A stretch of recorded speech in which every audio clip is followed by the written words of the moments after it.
Welcome to today's Manhattan Town meeting of the LaRouche organization for Saturday, January 30th.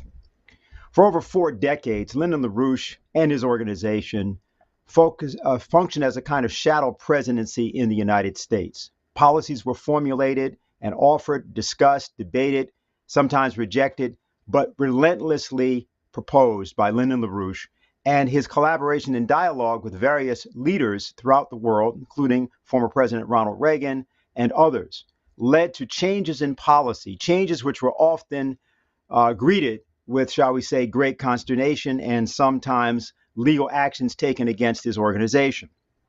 But they were done because LaRouche was aware, as a result of his work in the field of physical economy and his advancement of that work, that there was a process underway in what was called the transatlantic sector that doomed that sector and doomed the monetary system that was established after in 1944-45 at Bretton Woods to extinction once President Richard Nixon took the dollar off the gold standard in August 15th of 1971. Since that time, the transatlantic sector has been involved in a now accelerating self-cannibalization process. And people have called this economic recovery. They've called it all sorts of things. But what has happened is that the process of our increasingly destroying our own heavy industry and power generation, as is now been codified in the latest actions being taken by the Biden administration to return the United States to the Paris Accords, are an expression of another problem. And that problem is a failure to understand or to assimilate not only the fundamental lessons of the American Revolution and its constitution, the establishment of a constitutional republic, but more importantly, the advanced conceptions about that republic that Lyndon LaRouche put forward. What we're going to do today is present a kind of panel to try to get at the issue of how people have to begin to reconsider how they should think in this situation. You have a situation in which the question about what's really going on is the fundamental question that confronts people. For example, right now in the United States, on either the left or the right, neither of which actually exists, by the way, but those people that believe themselves to be on the left or the right are talking about fears of a civil war. Some people are talking about the need for a civil war in the United States. Such a thing would essentially end up with billions of people dead. This isn't a United States affair. It's not an internal matter. And it indicates that the inability to understand how to think as Abraham Lincoln thought may be what people have to consider may be their actual circumstance. Maybe the fact of Lincoln's lack of any formal education whatsoever, but rather his dependence on the Bible, the works of Shakespeare, and the poetry of the poet Robert Burns for his fundamental inspiration throughout his entire life. Maybe that's what qualified him to know how to think as he did, and therefore save the Union, preserve the Union from the secession, sometimes mistakenly called the Civil War. Lessons of that kind of thought and actions to master the history, the true history of this country, and the real science of physical economy were what Lyndon LaRouche devoted his entire life to. Mr. LaRouche, who passed away in February of 2019, was the preeminent physical economist in the world. And what we want to do today is to try to use his method of thinking to attack the problems that presently are confounding people's thinking, not only in the United States, but throughout the globe. To start us off today, we're going to have Harley Schlanger, who is here virtually every week. People are aware of Harley. He's a longtime associate of Lyndon LaRouche, was his national spokesman for a period of many years, and does a regular daily broadcast podcast. So Harley, take it away. Okay, thank you, Dennis, and hello to everyone. Dennis gave a somewhat of an outline of what I'll be covering, this idea of how do you overcome the general state of mind of so many people in the country right now who are caught between the polarization on the one side, which is increased by an impeachment process that's going to go into the Senate, or it actually passed the House and will go into the Senate in about a week and a half, censorship, the incredible mutual recriminations of the two parties, near fistfights breaking out in the Congress, completely wild coverage in the media of every little thing that's happening, especially when it's something they can use to tar the reputation of Donald Trump. And then confusion. For example, many Trump people are asking the question, is Biden really the president? Did Donald Trump declare martial law through an insurrection act? Why are there still troops in the street? Is there really a terrorist threat?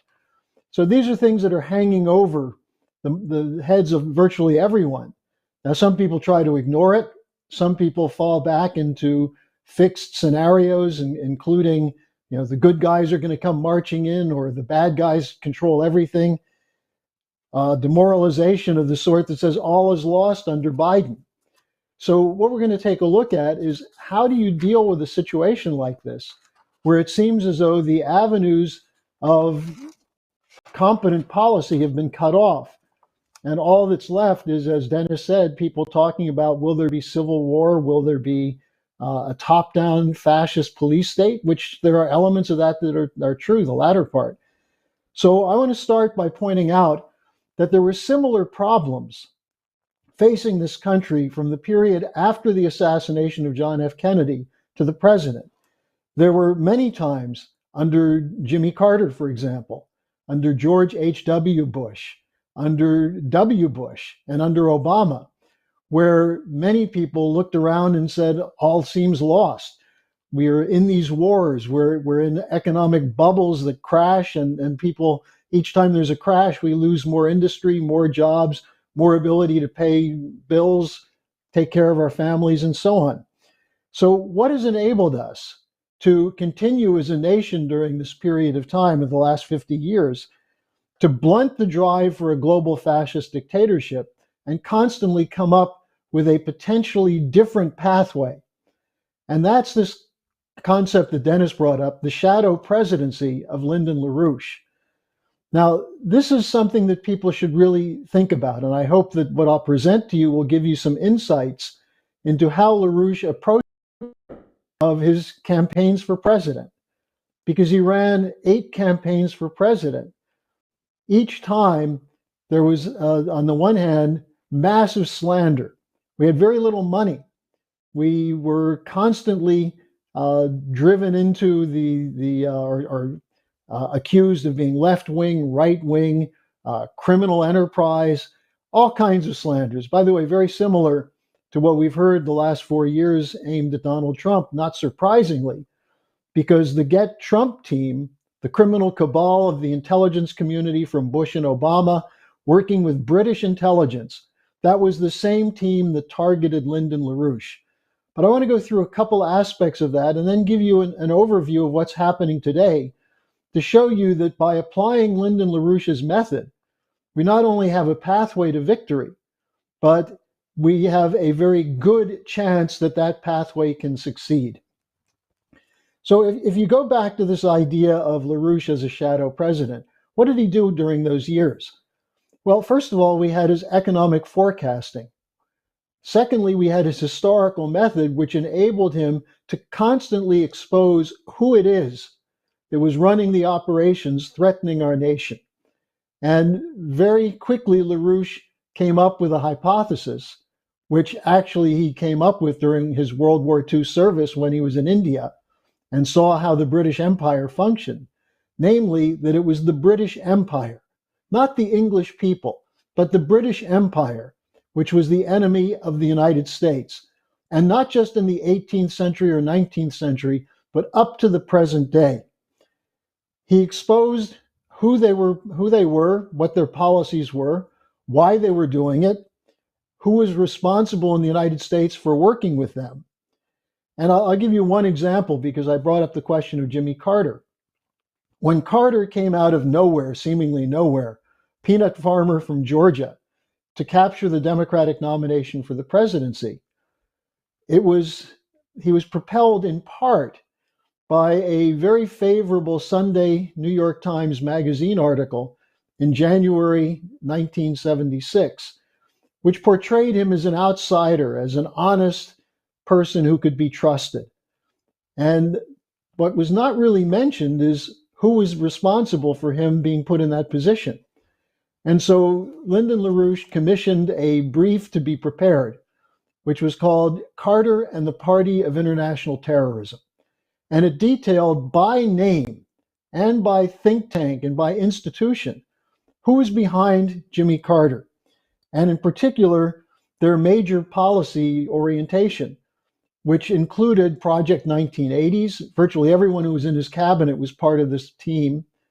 And the goal of that team was the controlled disintegration of the US economy.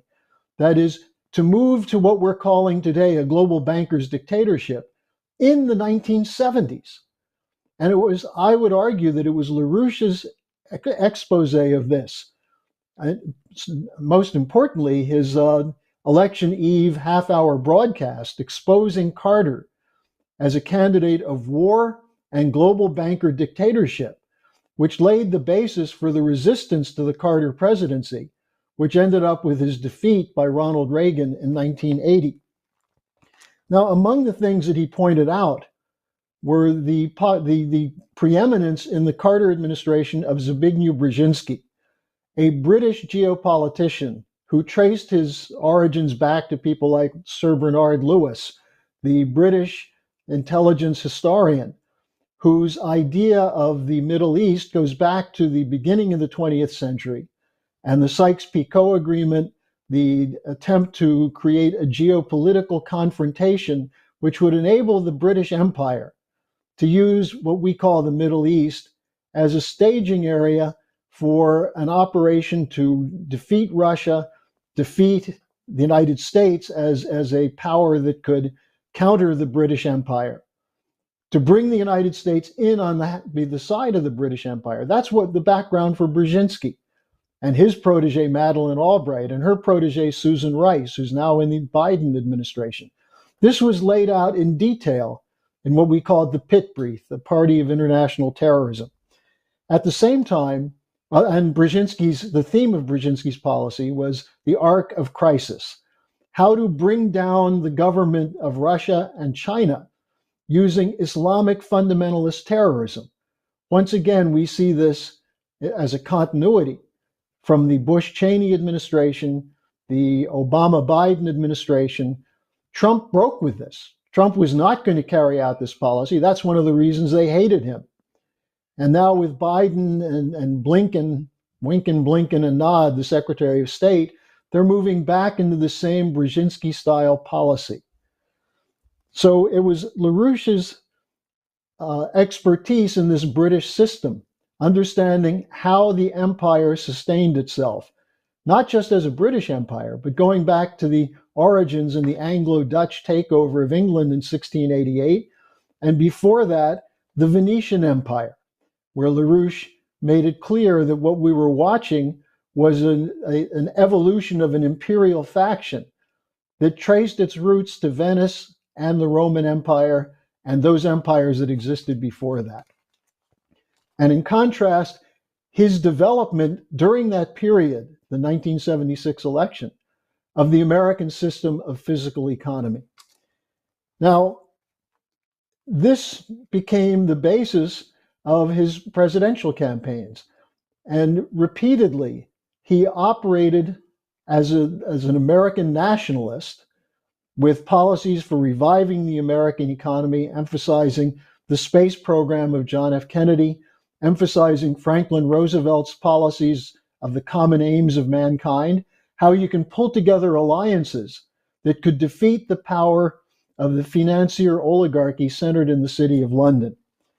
And these included his program for the period in the Reagan administration, his championing the idea of the Strategic Defense Initiative, where he was one of the people who developed this as a concept, along with people like Edward Teller and some of the people working with Teller. But the Reagan administration brought Lyndon LaRouche in to negotiate with the Soviet Union on joint implementation of anti-missile defense systems based on new physical principles, electron beams, lasers, plasmas, and so on. And while the Russians agreed that it would work, they rejected the offer from Ronald Reagan. But interestingly, people who talk about Reagan now as the guy who brought down the Soviet Union don't know that Reagan actually had, in his idea of peace through strength, his goal was peace, not strength.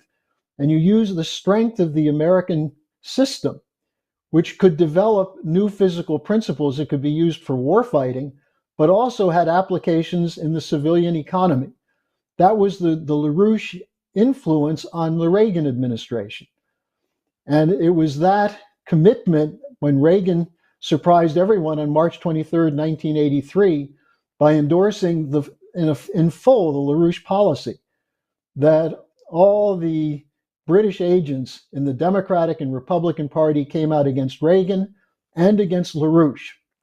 Kissinger, the FBI director William Webster, and others organized what became the Get LaRouche Task Force, which ultimately included as one of its leading operatives in Boston, Massachusetts, where the first LaRouche trial took place, was none other than Robert Mueller.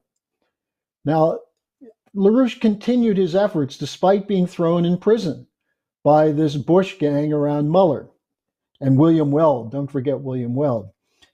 He continued that as the Soviet Union collapsed, as he had forecast, with a proposal to rebuild Eastern Europe and Russia based on extending American system methods. But that was rebuffed because George H.W. Bush, took his lead from Margaret Thatcher. And instead, they made the Russians pay under Yeltsin. But in that period of time, LaRouche developed a following, going back to his initiation of the SDI policy, but a following among Russian nationalists. At the same time, he was organizing all over the world. He went to Brazil, he went to India. He had an initiative in Thailand for the Kra Canal, regional development projects all over the world. He spent time in Japan. He spent a lot of time in Europe, especially in Italy, Germany, and France.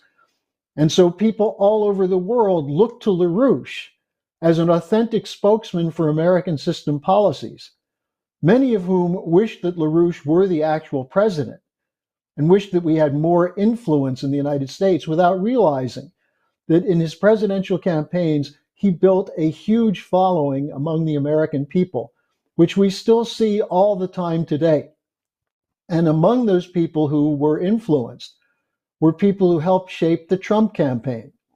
And we were told at several conferences by Roger Stone that LaRouche played the backdoor role for the Trump presidency. Not that LaRouche was working with Trump, but that what LaRouche had done over those years in terms of asserting what American nationalism represented as a sovereign nation with a constitutional system of republicanism based on the idea of scientific and technological optimism. Those ideas that were radiated from LaRouche's presidential campaigns had effects internationally, as well as throughout the United States in both the Democratic Party and the Republican Party. Now, one other aspect, well, the final point is that after the intervention with the Russian program, the Industrial Triangle, after that was rebuffed, LaRouche came back with his wife, Helga Zepp LaRouche, with what became known as the Eurasian Land Bridge, or the New Silk Road, which today is the policy which is going to shape the future, one way or the other. If it's successful, it will mean the end of colonial policy, the end of the control of the bankers, with the Chinese investing huge amounts of funds in developing the physical economy of African countries, Asian countries, hopefully with cooperation from Europe, definitely in alliance with Russia, and hopefully as well with the United States as a partner. That was LaRouche's policy for the 21st century. And driving it would be frontier technologies in space, nuclear fusion, plasma physics, and so on. And that became the basis of his four-power agreement, which I'll get to in a moment. Now, there was one other aspect of LaRouche's campaigns which was crucial, which we're going to hear more about tonight, which was his commitment to a classical culture. Because what Lyndon LaRouche pointed out is that what shaped the American Revolution was a global movement against oligarchism, against the idea of an empire, the idea that some people are born better and therefore have a right to rule, that landed nobility were chosen by God, the idea of the divine right of kings, that was broken by the American Revolution. And the allies of the American Revolution included many leading thinkers in Europe who were supporters of the American Revolution, including Wolfgang Mozart, including Friedrich Schiller, including Ludwig van Beethoven. And that if you then go back before that, what was the predecessors for this? Or who were the predecessors? Leibniz, the German scientist, philosopher, Kepler, the great astronomer and development of modern physics, people of that sort, Leonardo da Vinci. These were people who contributed to the idea of republicanism, which shaped the thinking of the founding fathers of the United States, especially of Benjamin Franklin and his protege, Alexander Hamilton.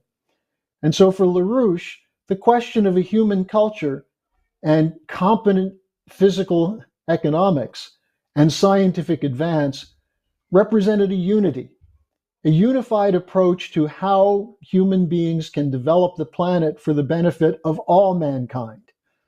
And LaRouche's idea of American nationalism was that the principles of the American system should be devoted to developing similar kinds of republics throughout the world, not for competition, not in a Hobbesian war of each against all, but as a collaborative effort to enable mankind to reach for the stars, to establish peaceful cooperation, global economic development, which would allow every single child born an opportunity to develop his or her full potential.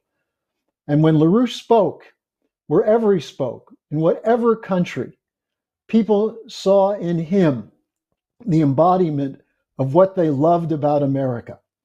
And I know this from now living in Germany and meeting with people in Europe who had met LaRouche or had heard LaRouche, who say things like, I really wish that LaRouche had been president. Well, in a sense, as we're talking, he shaped the whole era in which he lived. His ideas were at the center of political fights, even when they suppressed them. You talk about the censorship today. How did they censor LaRouche? A Washington Post editorial, I think in 1978, said the way to deal with LaRouche is basically cancel him. Don't ever say anything about him except to slander him. That was the ever-loving Washington Post, which at the time was owned by an oligarchical family that traced its roots back to the Lazard family, which was one of the leading speculative fortunes behind the financing of the Nazis and the communists in the 1920s. So those were the enemies of LaRouche. Now, what's the importance of this today when we look at the Biden policy? Well, what is the Biden policy? It's clear that much of this is made in London and laundered through the British operatives who work inside the Democratic Party and the Republican Party and the major media, the intelligence agencies, and the so-called swamp. Many of them really have a made in London stamp on their rear ends because that's how they think. Now, what are their policies? And by the way, the important thing is, and before I say anything more about what they're trying to do, let me tell you this. They're not going to succeed. They've been trying this for 50 years. We've outflanked them for 50 years because of LaRouche's ideas and LaRouche's policies. So for those of you who want to crawl under the bed or become preppers in your backyard growing vegetables and hoarding ammunition, you don't have to do that. We can win this fight if we use the ideas of LaRouche. Now, the British policy starts with strategic confrontation, known as geopolitics. This is what Brzezinski was schooled in. This is what Kissinger was schooled in. This is what virtually every Secretary of State from then to now has been involved in. This is what Hillary Clinton how she operated. This is how Obama operated. Geopolitics, divide the world into competing nations and pit them against each other, mostly recently over so-called scarce resources. Now, what's the strategic confrontation of the Biden administration? Well, they're targeting Russia. You know, Biden had a talk with Putin. They did agree, luckily and fortunately, to develop a New START treaty, which was about to expire, to limit nuclear weapons. But other than that, what was Biden talking about? Navalny, solar winds, Ukraine, the laundry list of the Russia-gators that were used against Putin during the Trump period. Biden had the same line that the people who targeted Donald Trump had on Russia. We know it's not true because Mueller couldn't find any of these things. All the talk of Russia's use of chemical weapons, never has a shred of evidence been produced. The idea that Russia worked with Syria to gas the opponents to the Assad government, never was that proven. In fact, what's been proven instead is that the OPCW, the Organization for Prevention of Chemical Warfare, had many people on their staff disagree with the assessment. In fact, disprove the assessment that Syria used chemical weapons. And yet that was the line that was coming from the Bush administration, the Obama administration, and people in the Trump administration like Pompeo, Bolton, and others. The solar winds that the Russians hacked again without evidence. They have sources, anonymous sources who claim there's evidence, just as they claimed they had evidence that Russia hacked, gave WikiLeaks the hacked documents from Podesta and Hillary Clinton's emails. But none of it was true. But Pelosi, Biden, and others are continuing this line against Russia. Then against China, the other great strategic opponent, adversary. Now, some people are being told Biden is a puppet of China. If you look at what has been proposed by Blinken and by the foreign policy team of the Biden administration, it's no different from what was being pushed by Mike Pompeo in the Trump administration. That is, China is an enemy. China is out to get us. They're out to take us over. They're going to take over the islands in the South China Sea. Then they're going to move to Hawaii. They may already be in Canada. And we have to combat them and make the issue Taiwan. Now, these are people who are essentially the same people who pushed the Russia story. Now it's China, China, China. They're the people pushing for regime change in those two countries. Why? I'll get to that in a moment. But keep in mind, those people who are targeting Russia and China, including George Soros, including various neoconservative think tanks, including little imbeciles like Little Marco, the senator from Florida, they have the same line that was used against Donald Trump on Russia. So there was a regime change operation against Trump, and the same people are carrying out regime change against Russia and China. Why is that? I'll get to that in a moment. Now, what's the other aspect of Biden's policy? We're in a situation where the economy is failing. The economy has been collapsing from the 1971 agreement to drop the gold reserve standard and move into a floating exchange rate system. The result of that has been bubble after bubble. But the dismantling of the physical economy in the transatlantic region as a whole, not just the United States, but Western Europe as well. The move toward a green economy, the idea that production is despoiling the earth, that when you eat, when you drive a car, when you go visit your grandmother, you're destroying Mother Nature. This is the line that many Americans have resisted, but are starting to buy now. Now, the backers of Biden are lining up with the Davos billionaires. I shouldn't say they're lining up. They are the backers of Biden are the Davos billionaires. They're the ones who run the big tech companies, and they're the ones who are pushing the Green New Deal and the Great Reset. Under the direction of whom? Bonnie Prince Charles, the Prince of Wales, the son of Queen Elizabeth, who said recently, humanity has caused immense destruction to the planet that sustains us. But the line now coming from Klaus Schwab of the World Economic Forum, of the bankers and the financiers who are backing up Prince Charles, is that the way to stop industrial economies is not to go through governments. In fact, they fear that governments, under the conditions of the pandemic, will assert their authority over economic policy to address the fact that under the last 30 years of neoliberalism, we've seen our public health systems destroyed, our infrastructure dismantled, our supply lines broken. That's part of the legacy of the Bushes, Obama, Biden, and so on, and Bill Clinton with his support for the free trade agreements. No, what we see is that the move toward a Green New Deal is based on the idea that we have to shut down our industry, but since government hasn't done that fully, have the private sector do it through agreements among bankers not to lend money to any company that produces a carbon footprint. In other words, any company that produces any goods. And that's what they're trying to push.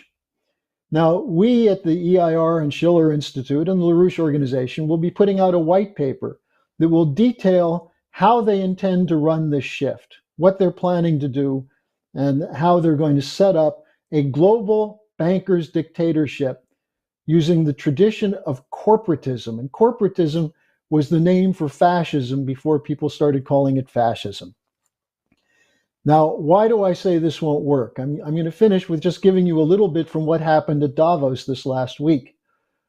At the moment where they are beginning to think they've got things under control, they've got Biden in the United States, they've got agreements from many governments to adhere to the Paris Climate Accord. Biden just put the United States back into the Paris Climate Accord after Trump, as one of his first acts, pulled us out.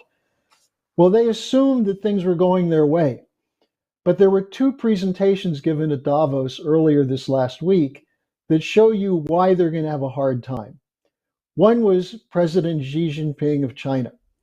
Now, Xi often will pay lip service to green policy because in reality, the Chinese, as they're modernizing their economy, have some environmental problems, but they're dealing with it the way Lyndon LaRouche said you deal with it.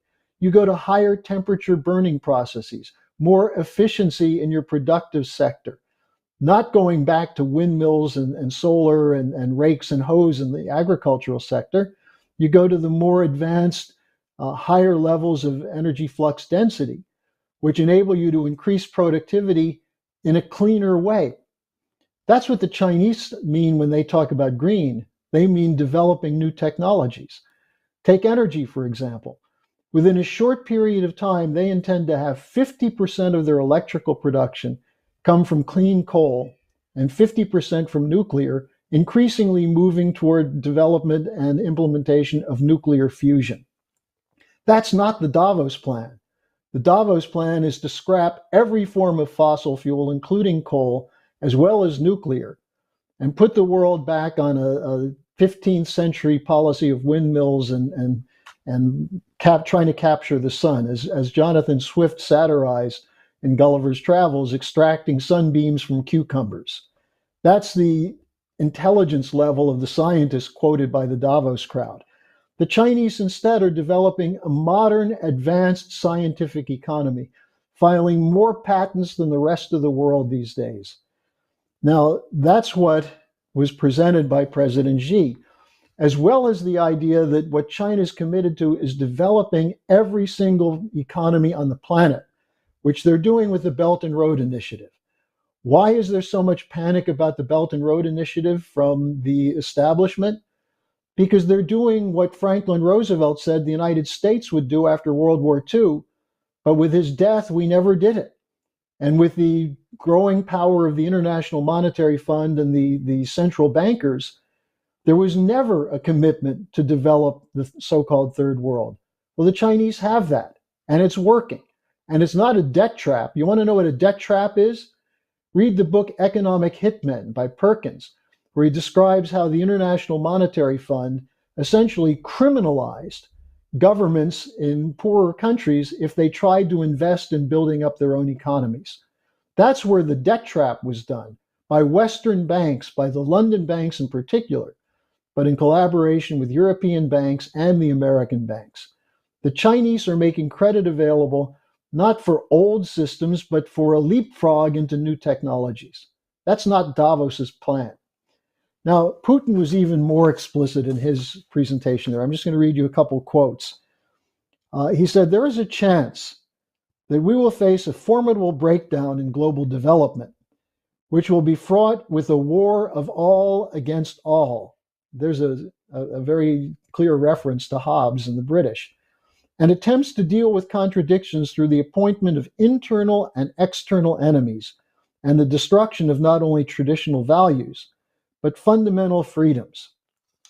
On that latter part, he attacked big tech and censorship, making the point, why is it okay for big tech to back up on social media the efforts of Navalny to overthrow the Putin government, but in the United States suppress any reference to anything that's not acceptable to the big tech side of the military-industrial complex, because that's what big tech has become, a part of the military-industrial complex.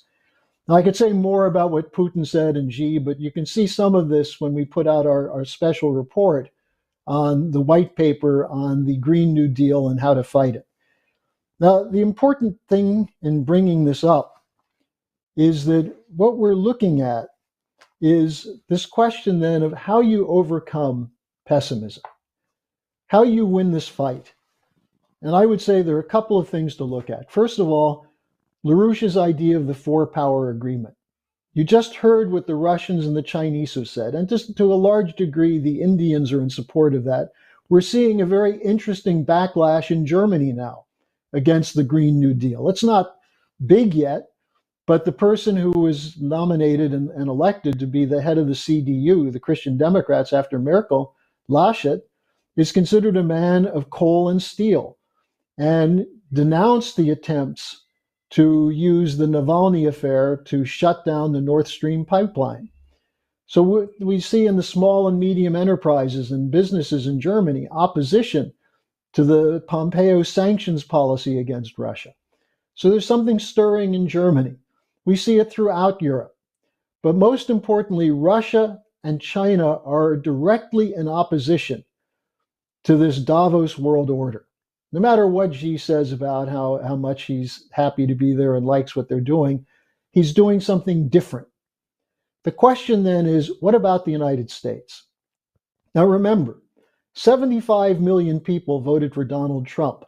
And with all the mishmash of policies and the fact that Trump still gave Pompeo a free hand and there were certain problems there, the president was clear on a couple of points. One, his willingness and his desire to work with Russia, and early in his presidency with China, to address the problems of the globalization, the free trade, the collapse of sovereignty, because both Russia and China, by the way, are sovereign nations and see themselves that way, and also to work with them to combat terrorism and to work with them to resolve problems such as North Korea. That's one thing. Secondly, a robust commitment to science and technology, seen through his efforts to increase nuclear power use in the United States, his defense of coal, and more importantly, his Artemis plan to make the United States once again relevant in space, going into the space frontier. So this was something that, and then, of course, ending the wars. So this was something that was supported by 75 million people. May not have understood all of it, but they rejected the zero growth, blame America first crowd that was the Hillary Clinton campaign, and looked to this idea of the future with optimism. So if you look at that as the starting point, 75 million people, Russia, China, and by the way, there are more than 75 million people in the United States who would support this if they heard about it, which is one of the reasons they're trying to suppress through censorship the ability to get out these ideas. So let's come back to Lyndon LaRouche. This is what he fought for the last 50 years. And I was working with him for about 47 of those years. I knew him, I worked with him. We were building an international movement. We still are. And many, many people are aware of what he said and did. So I think we can go out now and tell people, don't give in to the pessimism. It's a psychological operation against you. Don't assume someone else is going to do the job. It's up to us as Americans to study these ideas of LaRouche, which have been tested over time and proven right. Let's make them the ideas of the American Republic, because that's where they came from. LaRouche, above everything else, was committed to the Republican Constitution of our nation, and the idea of spreading those principles to the world, not through war, but through good neighbor policy, through addressing the common aims of mankind. And that's what we have to do today. So thank you for the time to speak. Thank you, Harley. We're now going to play for you an excerpt from a discussion by Lyndon LaRouche with a group of professional musicians back in August of 1994. We have the audio, there's not a video of this. These included the great singer William Warfield, the legendary accompanist Sylvia Olden Lee, and others. Now, why was Lyndon LaRouche so insistent that a classical cultural outlook was a prerequisite to maintain an American republic? He thought it was the only way to understand physical economy. If you cannot understand classical music, it's actually completely impossible, at least for any American, to understand economics. That's right.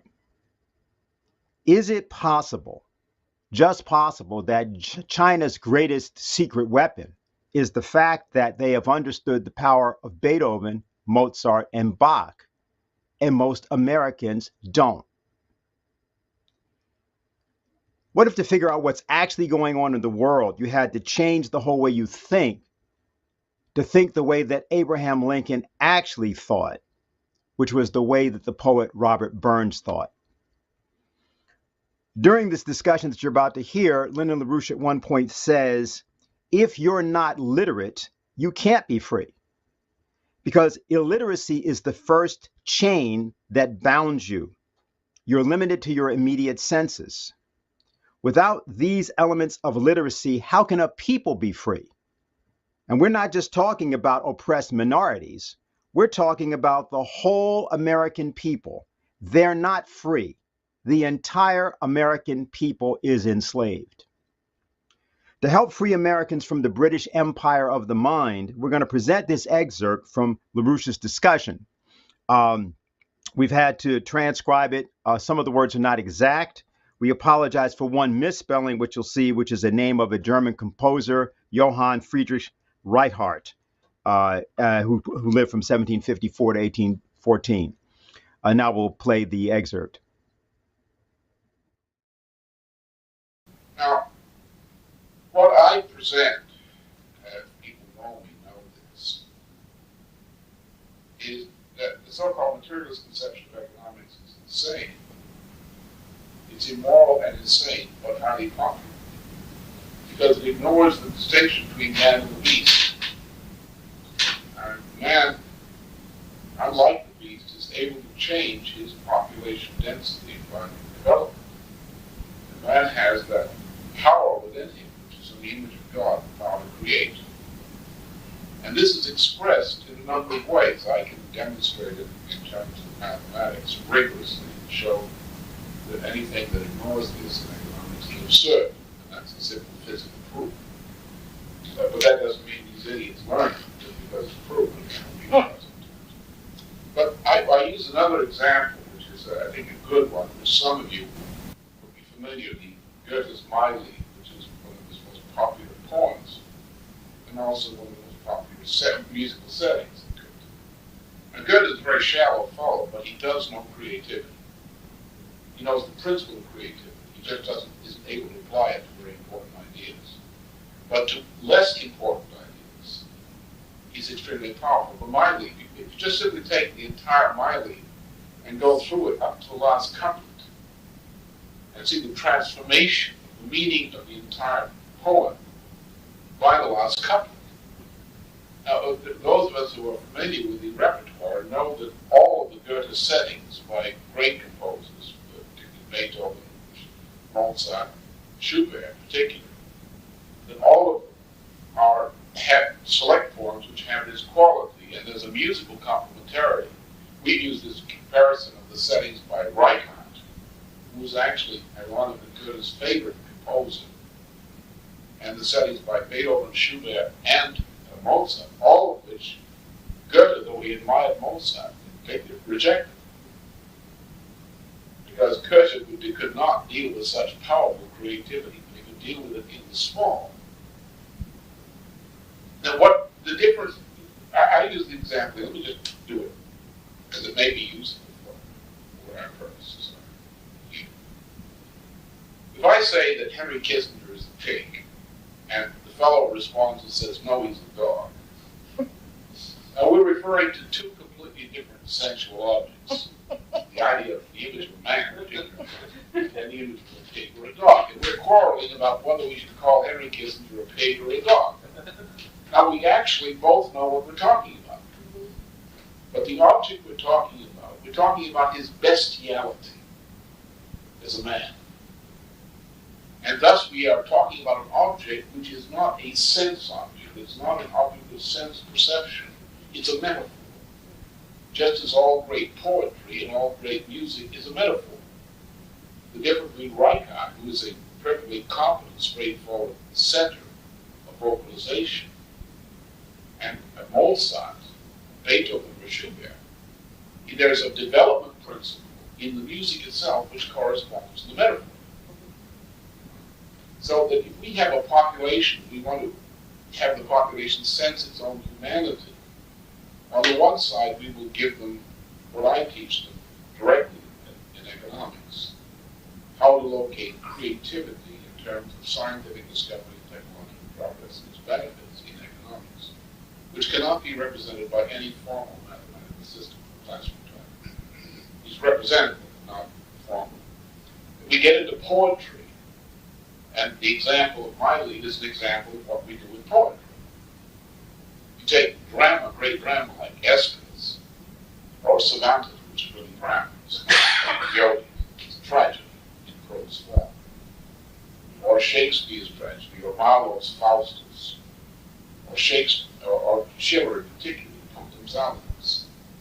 In the essence of every great drama, as with Schiller, you come up to a point in which an irony is presented, which he calls punctum saliens, which a new concept is presented which rises above the events on stage to see that there is a solution to a problem, which in the case of tragedy, of course, the solution is never actually elaborated, is never carried out, but you see the catastrophe which results from the failure to realize the solution which is presented midstream. But that's creativity. So we have creativity in drama, we have it in music, especially. We have it in poetry and music. We have it in economics. We have it in every aspect of life. And my idea of education is not something we throw at people, but it's reaching inside them from children on when they begin to ask why.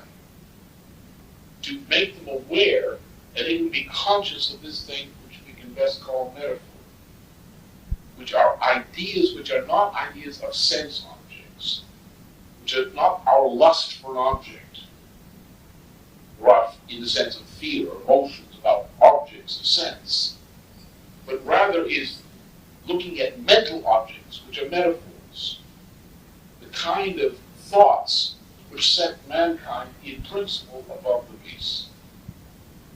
And the importance of music is that. Now, when it comes to classical music, I take the folk song question. What do you do with a folk song? With a folk song, you realize the intent as you do with a poem, as Beethoven or Schubert or Mozart said in poetry. You take the folk song as a piece of poetry, vocalized, which is what it is. It's vocalized poetry. Now you say, well, let's introduce a principle of thorough composition to to bring this together so it hangs together in a more effective way. So the unity of the musical idea is more thoroughly expressed, which is exactly what was done by Haight with his Scottish and other songs, and with Beethoven, with some Mozart settings, with Schubert, but especially Brahms. Setting of folk music. What do we do with it? What's our purpose? The purpose of the folk song is to get inside the skin of the people, to make them aware or more conscious or comfortable about the beauty of this principle which separates man from the beast. So they need poetry, they need music, they need drama, they need all the things of beauty, including drawing in a beautiful way, in order to develop themselves as whole human beings. And what we have was destroying this, and deliberately in part, is being taken away from them. They're told, well, you should have this popular thing, this popular thing, this popular thing. All the things which do not in any way contain this principle of celebrating what puts man apart from the beast. And those of us who know anything about any aspect of creativity, and those who sing professionally, particularly in these media, or folk song, or opera, or poetry, as a result of their own work, know the principle of creativity and know how we can project it. We know that the business performance is not to give a barbarian sensual effect, which is what often happens these days, but rather to get under the skin of the audience, to evoke with them a powerful sense of something beautiful in them, which is not a sense object. It's not a tone. It's a sense of an idea. So that those forms of music and poetry and drama and artistry, visual artistry, visual forms, which celebrate that, are necessary for the liberation of the people. And just as in the anti-slavery fight, under slavery, the crucial issue of freedom was the issue of literacy. If you're not literate, you can't be free. Because illiteracy is the first chain that bounds you.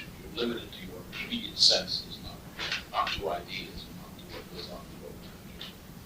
But so there's also musical literacy, poetic literacy, artistic literacy in general.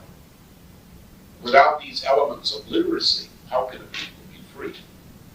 We're not just talking about oppressed minorities, we're talking about the whole American people.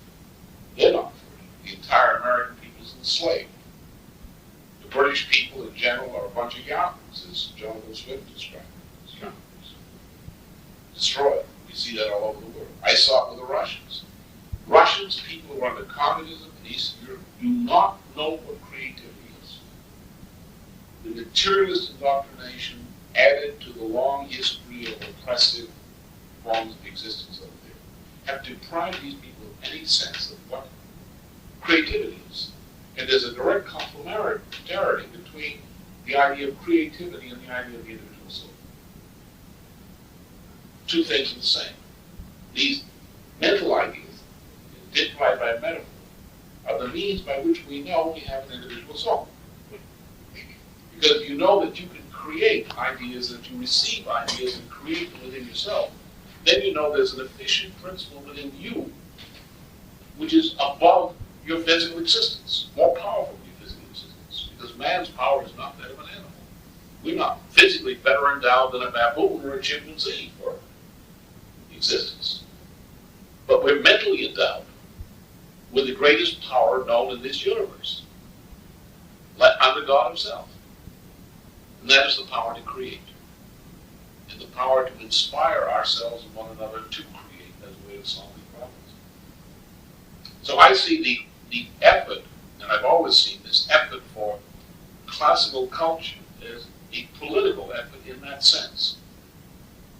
And to bring forth the active principle which drives effective creativity, or like the thorough composition principle, as it's introduced in part by Haight and particularly by Mozart on the basis of both Haidt and Bach's work, where thorough composition was made completely intelligible, even though elements had long existed long before that. But Mozart made it intelligible with his various treatments of the six-part Richicaras and Bach music law, show exactly how this worked.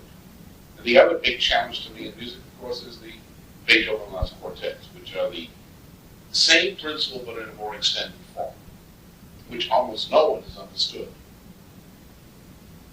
So to me, these niceties of precision in terms of composition are important. This past week, members of our organization, our political organizers, our intelligence people, and so on, pulled together a celebration of the life of the poet Robert Burns, born January 25th. And also this week, we celebrate the birthday of Mozart, January 27th, and then tomorrow, Franz Schubert. The people that pulled that together, we have a couple of the persons that played a major role in that. Presentations were given. And so what we're going to do is we're going to start now with two of those presenters. And actually, we've got Fred Haight and Gerry Belsky, who gave the presentations. Let me just ask, which of you would like to start first? I'll go first. Okay, Gerry, you're up. Okay, very good. The idea that Lyndon LaRouche made that creativity is essential to all forms of activity is absolutely the case in the political fight that we are waging today. And then I just want to demonstrate briefly in my remarks how this concept of art and politics was understood by the greatest statesman, Abraham Lincoln, who was inspired both by William Shakespeare and Robert Burns especially. And just to set the stage for this, let me just reference two other thinkers that we've often mentioned, which is Friedrich Schiller, of course, and Percy Shelley, both of whom were fighting the empire and the people behind empire. Schiller made the point after the French Revolution that it was not enough to overthrow tyranny, because if a population was not developed through beauty and art, you could have a revolution against tyranny, as in France, descend into actually a new form of tyranny through terror and chaos. So for those who want to set up guillotines to execute all the evil people, Schiller made it very clear, you will destroy yourself. And therefore, in order to achieve freedom, true freedom, he said it is through beauty that one must achieve freedom, which required aesthetic education. In the case of the great poet Percy Shelley, he made the point in his defense of poetry that, well, he actually said the distinction between poets and prose writers is a vulgar error. The distinction between philosophers and poets has been anticipated. And he said Plato was essentially a poet. But the point he makes at the end of this essay is directly relevant to what we want to talk about today. He said the most unfailing herald, remember this is the 1820s, it's after the American Revolution, it's when the British are trying to overthrow the legacy of the American Revolution and destroy the. And he says the most unfailing herald, companion, and follower of the awakening of a great people to work a beneficial change in opinion of institution institution poetry. At such periods, there is an accumulation of the power of communicating and receiving intense and impassioned conceptions respecting man and nature. And he finally ends by saying that the poets are the mirrors of the gigantic shadows which futurity casts upon the present, the words which express what they understand not, the trumpets which sing to battle and feel that they inspire, the influence which is moved not but moves. Poets are the unacknowledged legislators of the world. Now, in dealing with Robert Burns, Abraham Lincoln, and Frederick Douglass, the time frame in which they all lived, Burns lived from 1759 to about, I think, 1796. He was a contemporary of Schiller. Lincoln, of course, 1809 to 1865, and then Frederick Douglass, 1818 to, I think, 1896 or 1895. they really were all dealing with the attempt by the British to destroy the American system. And I want to just read a short quote from Thomas Malthus, who was writing right in the middle of that, about 1804, right after Burns died and before Lincoln was born. And he made it very clear what the policy of the British was then and what the policy of the British Empire is today. And he was speaking as basically a teacher at the College of the East India Company, which was carrying out this policy. This was his policy. We are bound in justice and honor formally to disdain the right of the poor to support. To this end, I should propose a relation to be made, declaring that no child born from any marriage taking place after the expiration of a year from the date of the law, and no illegitimate child born 2 years from the same date, should ever be entitled to parish assistance. The infant is, comparatively speaking, of little value to society, as others will immediately supply its place. All children who are born beyond what would be required to keep up the population to a desired level must necessarily perish, unless room be made for them by the death of grown persons. Therefore, we should facilitate, instead of foolishly and vainly endeavoring to impede the operations of nature in producing this mortality. And if we dread the too frequent visitation of the horrid form of famine, we should sedulously encourage other forms of destruction which we compel nature to use. So this British policy, which Robert Burns, who was born to a poor farmer in Scotland, was facing, and he himself was trying to live a life as a farmer, had backbreaking work, yet he was inspired by the American Revolution at the time.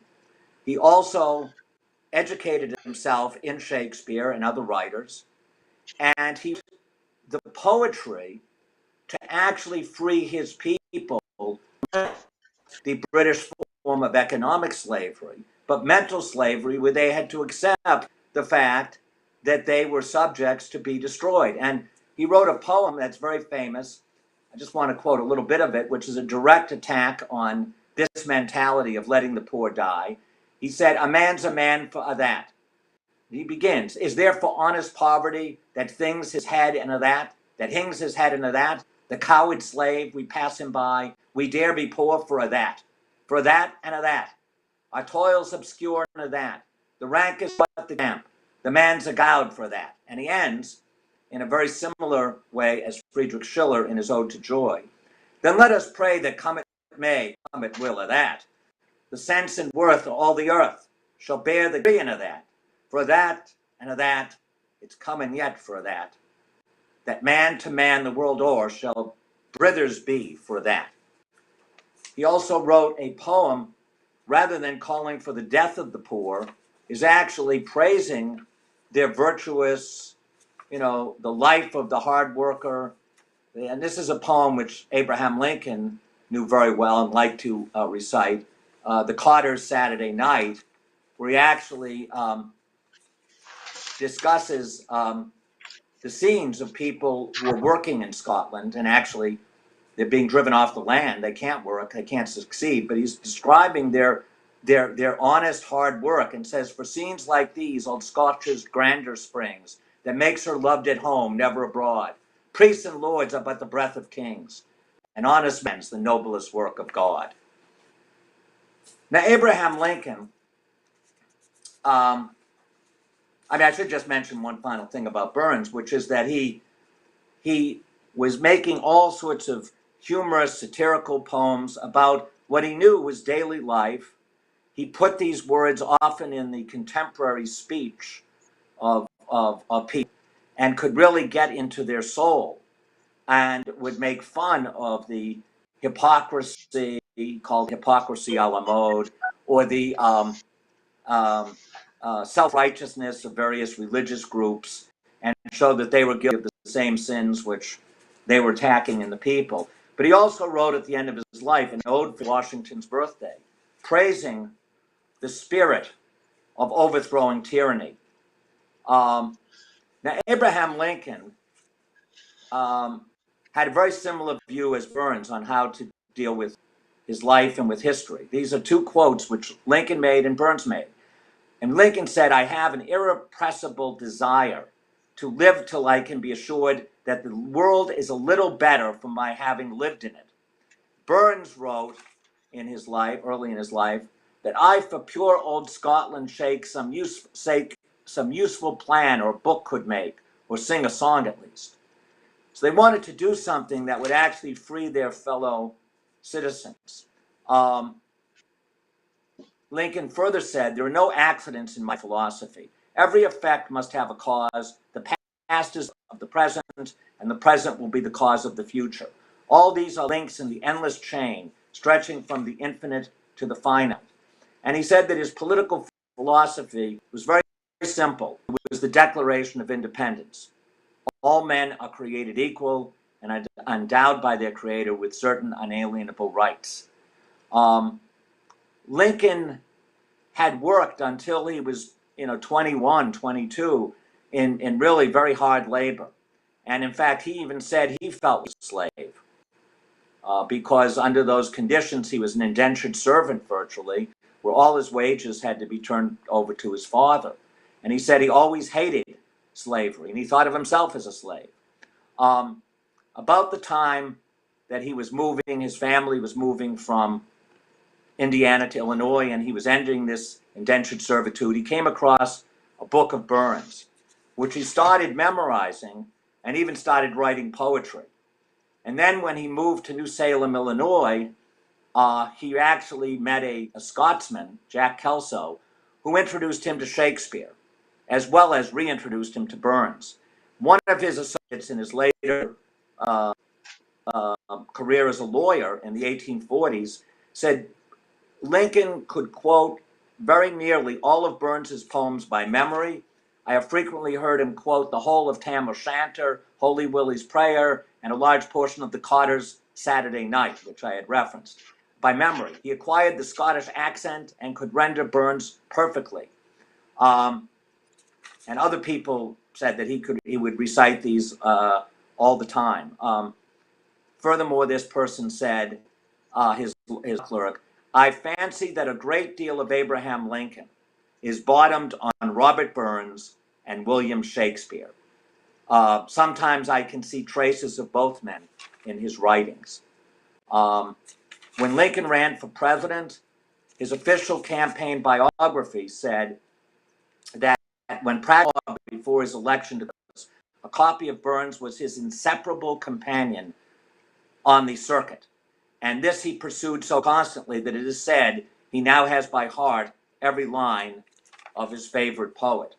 Another person recounted, and this is time for another, this would require another presentation, but that Lincoln also carried a copy of Edgar Allan Poe's works on the circuit and was known to recite Poe's The Raven publicly to many people. Now, what Lincoln said when he was asked to frame a toast to Burns at the end of his life at the January 25th, 1865, dinner, he said, I can say nothing worth of his generous heart and transcendent genius. Thinking of what he has said, I cannot say anything worth saying. His final reference to Burns was just before his assassination, where he was going down the Potomac with one of his secretaries, John Hay, who had been the nephew of his former law clerk who was quoting him on Burns. He said to John Hay that after he had quoted from some poetry of Burns, and he had also discussed some of Hamlet and Macbeth, but he quoted Burns in this famous lament for James, Earl of Glencairn, where Burns described his gratitude toward Glencairn.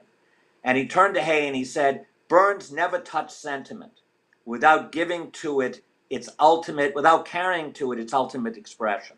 That leaves nothing further to be said. Now another, and I should just say, when you listen to Lincoln's famous speeches, you see that his attempt to shape words and express sentiment in its simplest way in his Gettysburg Address, in the sense that we are fighting for government of the people, by the people, and for the people. In his final speech is his second inaugural address, his final famous speech, where he talked about with malice toward none and charity to all. He is expressing in his language the effect which both Robert Burns and William Shakespeare, in profound and impassioned, as Shelley put it, is able to be granted people in a time of crisis. And this is exactly the expression that Lyndon LaRouche was talking about, of expressing creativity and invoking it in other people, which means he had to be trained himself in doing that. Finally, let me just mention that Frederick Douglass broke the first chain of slavery, as Lyndon expressed, when he actually was able, and he had to fight for this, the right to read. Because, of course, slaves were prohibited from learning to read, but the mistress of who owned him actually did something that was not supposed to happen. She actually taught him some words, and he gathered up all the alphabetical letters he could when he was working on the docks in Baltimore. He was allowed to go out there and work even though he was a slave, and he actually broke through. His idea of freedom actually came, and his idea of being freed not just from physical slavery but mental slavery, because it came because of his voracious reading and studying. And he actually became himself a lover of William Shakespeare and Robert Burns. And in fact, in his biography, he quoted Shakespeare in the Hamlet soliloquy about how people he was talking about other slaves who they actually have the fear of breaking free from slavery. And he quoted Hamlet, that the undiscovered country from whose bourne no traveler returns puzzles the will and makes us rather bear those ills we have than fly to others that we know not of. Thus conscience does make cowards of us all. And when Douglass had escaped from slavery and went into a bookstore in Maryland, he picked up a book of Robert Burns, and he said very shortly after that he was an admirer of Burns. He loved Burns for standing up against the bigotry of the clergy of his day and the shallow-brained aristocracy. So he identified the attempt to make Burns a brute by the aristocracy of the day with his own situation in America. So he actually implicitly saw that we're not dealing with slavery of black slaves. We are dealing with slavery worldwide by this British Empire in Scotland and in Ireland. So I'm going to end there. Thank you. Okay, thanks. Thank you, Gerry. Fred, why don't you pick up the narrative from here? Okay, can you hear me all right? Yeah, your audio is okay. Okay. When I was writing a daily column on Beethoven, the Daily Doses of Beethoven, I had known about his Scottish and Irish songs for a long time, but was always confused. I knew there had to be something behind them, but couldn't quite figure out what it was. It's usually just dismissed as he needed the money, so he took it as a commission. And as I went through and started looking at them, I was both amazed and absolutely thrilled to find that the driving force behind the setting of these songs was none other than Robbie Burns. And in the case of both in Beethoven's case, Professor Barry Cooper, who's the world expert on these songs, had the integrity to say that he did not believe it was about money, that Beethoven wanted to build a monument, a folk song monument. I would say I'd have to go further than that, which was Beethoven was passionately concerned with nation building and developing freedom all over the world. Both Beethoven and Burns fulfilled Schiller's injunction that a true poet must be both a patriot of his own country and a world citizen. And they both had that. With Burns, it started in 1786 with the publication by James Johnson of the first volume of something called the Scots Musical Museum. Burns was enthusiastic enough that he took the role as editor and supplied the poetry because they had melodies. They had many Scottish melodies coming in. Burns would make some changes to the melodies. He would take a fragment and expand it, but he wrote the poetry to it to the extent that by the time the sixth volume was written, there were over 600 songs, and 1/3 of them had poetry by Robbie Burns. Mark Calney, who wrote the book on Burns and the ideas of the American Revolution, wrote that from that time on, that was Robbie Burns' chief concern. He spent more time working on the setting of Scottish folk songs than he did even on poetry.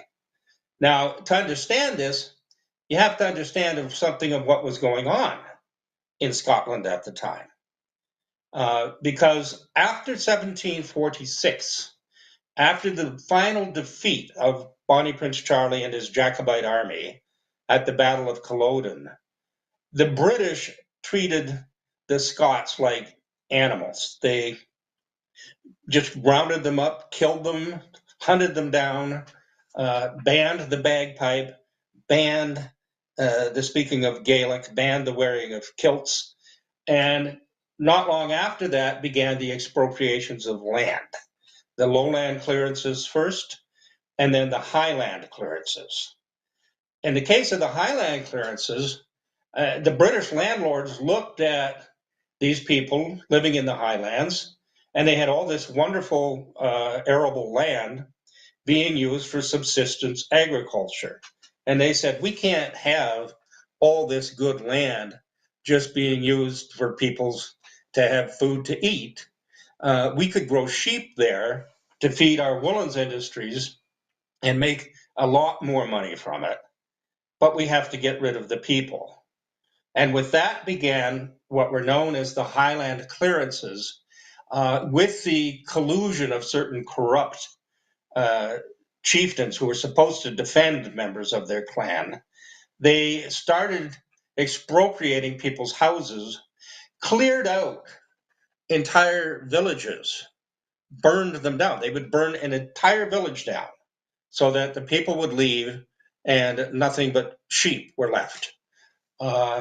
This caused the Highlanders to flee the country in droves. Tens of thousands of people went all over the world. And in the eyes of the British, it was about money and seizing the land, but it was also about completely destroying a culture that they despised.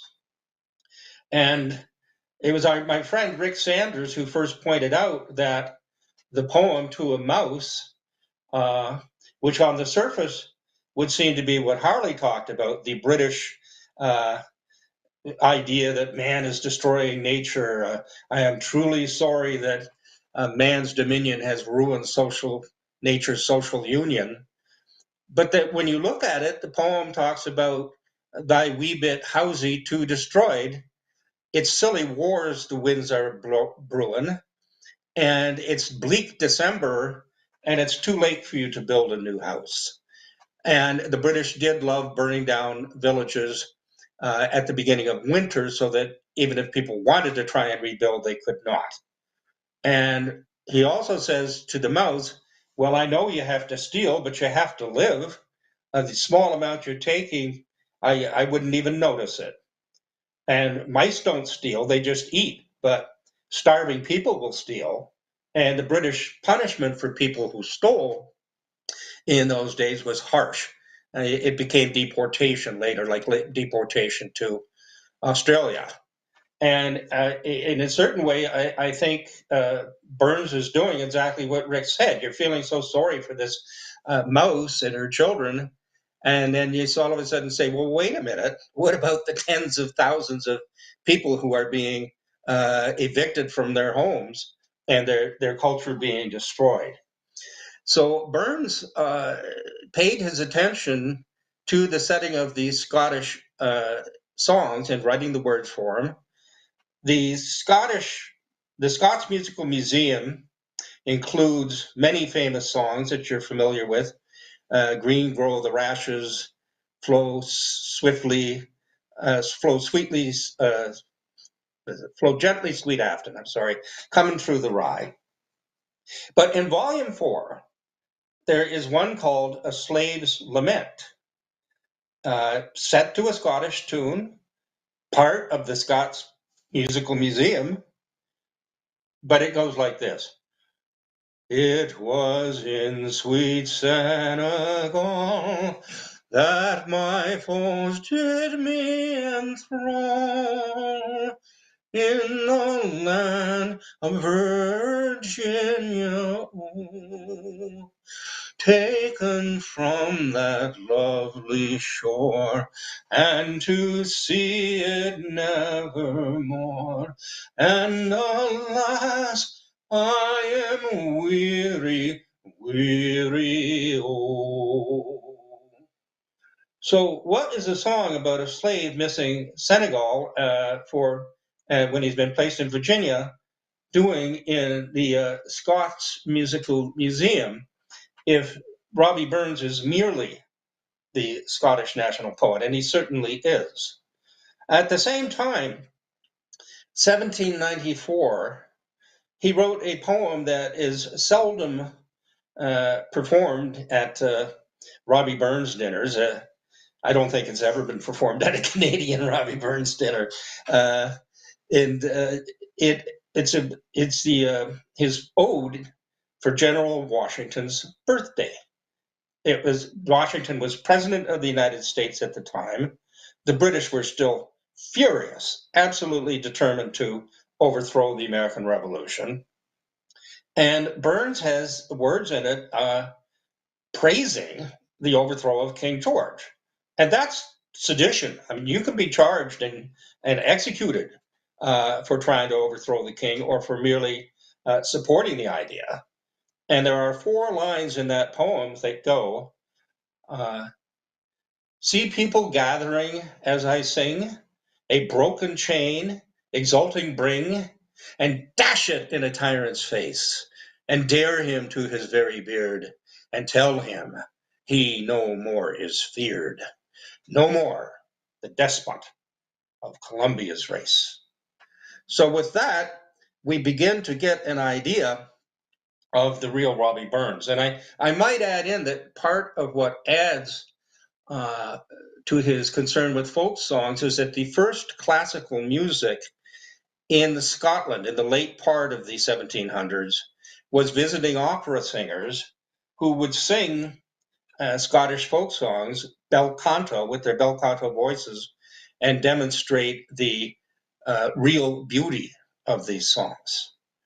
And therefore, as part of that classical tradition, Burns also worked with a fellow who came along a little later than James Johnson. His name was George Thomson. And Thomson was the guy who engaged Beethoven to set many of these Scottish and Irish songs. Unfortunately, Burns died before he could really even know of Beethoven, because I think the two are really kindred souls. But once again, looking at Burns' conception as a world citizen, it was Burns who suggested to George Thomson that besides setting Scottish songs, they also set Irish songs, and Burns offered to write the poetry for the Irish songs. So Thomson got friends of his in Ireland sending him melodies, and Burns would take these melodies. Sometimes they were just fragments. He had to finish them. So they are known as songs by Robbie Burns. And he applied somewhat the opposite approach that a composer would to a poem. A composer has to study a poem, get it in its head, recite it, and replicate that meaning in music. Burns wrote that with these melodies, he would have to sing them, but not in any kind of just mundane way. He would have to sing them with great passion in order to actually figure out what the appropriate words should be. And that he did. And as a result, many, I forget how many of the Irish songs actually have words by Robbie Burns, and many of them were set by Beethoven. And just to give you an idea of Beethoven's commitment to this, he carried it on for well over a decade. And with the first set of songs that he sent to George Thompson in 1810, the Napoleonic Wars were underway, and you could not just send something from Austria to Scotland. Beethoven sent out 3 packages containing the songs by different routes, circuitous routes. One of them actually went through Malta. They all had to be smuggled across the English Channel, and it still took 2 years for them to get there. They did not reach Scotland until 1812. So that gives us some idea of the commitment that Beethoven actually had to this, and it gives us a commitment to an idea of the commitment that Burns had. And I think that's they try to destroy that idea of political commitment on the part of Beethoven, and also in just reducing Robbie Burns to a Scottish patriot, and that destroys the creativity. That makes it something other.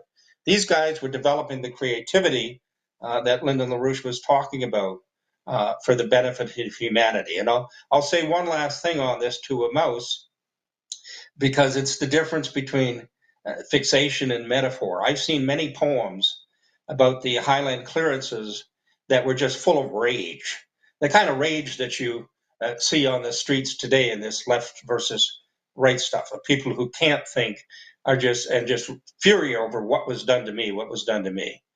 Burns, by posing this metaphor to actually catch yourself and how you're thinking and think on a higher level, is doing something that can actually get through to everybody, to bring everybody to a level of reason, because it's not going to be solved by any sets of do's and don'ts, any sets of rules. It's going to be solved by, and I want to say one last thing here, because how did people with very little education like Abraham Lincoln and Frederick Douglass come to see Shakespeare and Burns as a weapon? How did they see poetry as a weapon? They recognized it. And I would say they were pretty successful people. Why is it that so many of us today don't see poetry and classical art as a weapon? And there's many reasons that I could cite, but I'll never forget reading in Aldous Huxley's Brave New World, which is not a warning about a dictatorship. It's a prescription for it. And in that, the dictatorship is confronted with Shakespeare, and they say, well, what do we do about Shakespeare? He inspires people. And someone says, well, let's just ban him.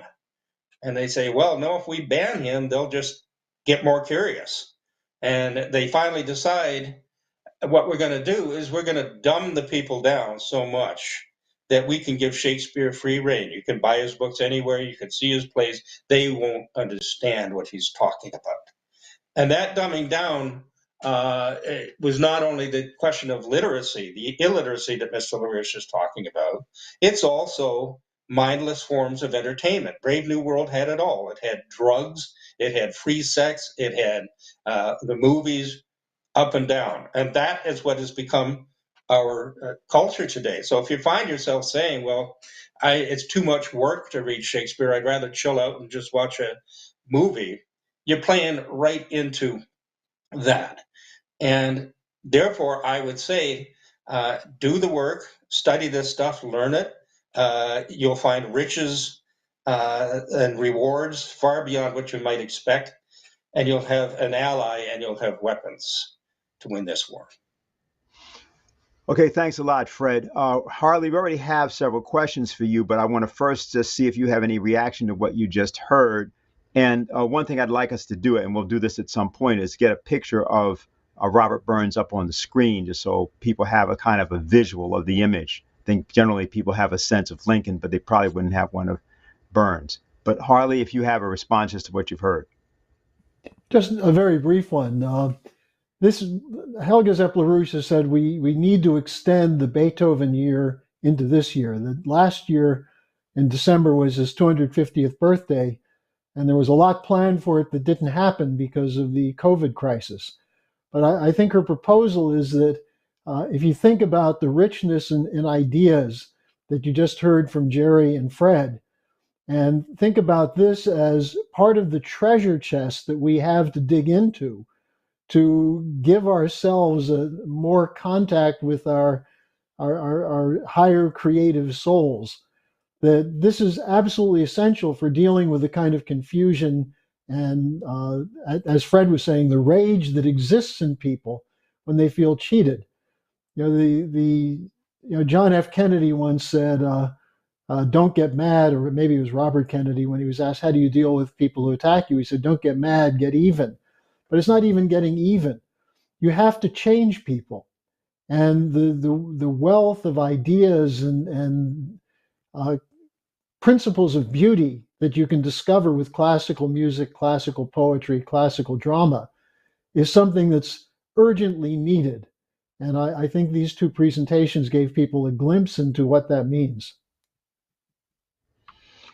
When I asked you the first question that you had, and then we'll come back to some discussion, we have a few other matters that are coming in. And for people that need to know, it's, I think, questions at LaRoucheOrganization.org. I think we've set it up on the screen if we can put it up again so people can at least see that. So the first question, Harley, is what would happen in Latin America now in terms of the economy since Biden has taken the presidency? I'm an Ecuadorian teacher. I'm trying to awaken my young students about the importance of economics. Well, look, Biden has no commitment to economic development of countries in South America, South Asia, Africa, anywhere. In fact, I don't even know if he has any commitment to economic development in the United States because he's supporting the Green New Deal.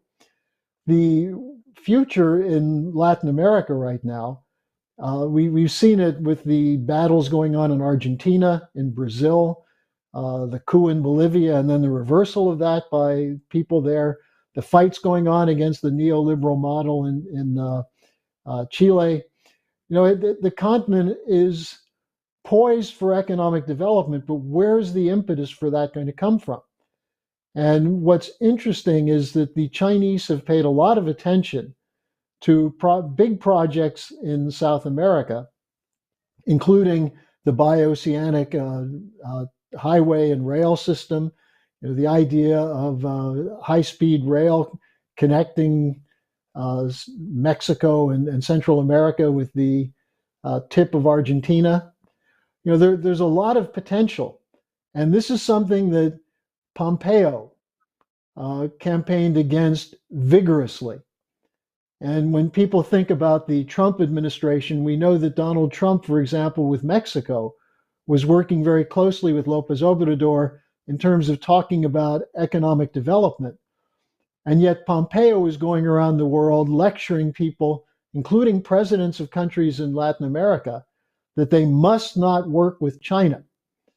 So I think the economic future is going to be, in Latin America, the potential to connect with the Belt and Road Initiative.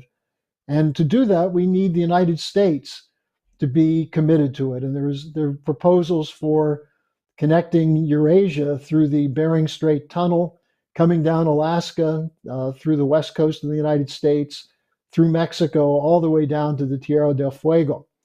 So the potential is there, the projects are there, and Lyndon LaRouche drafted a number of them that were economic development projects that included Latin America, most specifically his Operation Juarez, about how you could turn the debt into a weapon against the banks.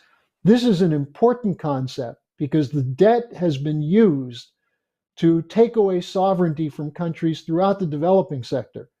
And what Lyndon LaRouche developed in Operation Juarez is what if you had a debtors cartel? The countries in debt said, we're not going to pay this debt. Instead, we want it turned into credit the way Hamilton turned the debt of the United States into a credit system that enabled the infrastructure development, manufacturing, and so on. So I would urge the questioner to dig up a copy of Lyndon LaRouche's Operation Juarez, which was written for Mexican President Jose Lopez Portillo, who LaRouche met with at the point at which Lopez Portillo became committed to this fight for all of Ibero-America. And the Kissinger networks deployed heavily against them to stop it. So in the name of LaRouche and Lopez Portillo, today the future of Latin America is toward China. But we've got to make it just as well toward the United States by reviving the good neighbor policy of Franklin Roosevelt. Okay, the next question was, this is with respect to the Navalny affair primarily. Is the poisoning of Russian political leaders in opposition to Putin accurate, or is it simply propaganda? Again, I think the basic point of the question is, what's happening with that entire affair? What's our political reading of it? Well, the German hospital where he was taken to be treated, and the German government have said they will not provide the evidence of the use of Novichok, the alleged use of Novichok on Navalny to the Russians. Now, how is that transparent? Keep in mind, the Russian government allowed him to be transported to Germany, treated in Germany. The Germans then sent some so-called evidence to Porton Downs, the British chemical warfare lab, and came back with a report that yes, it was Novichok. And then you have the British press taking the lead and British intelligence taking the lead and saying that they've tracked down the specific FSB officials who did it. This is typical of Putin, on and on and on. Again, it's anonymous sources, it's fake reports.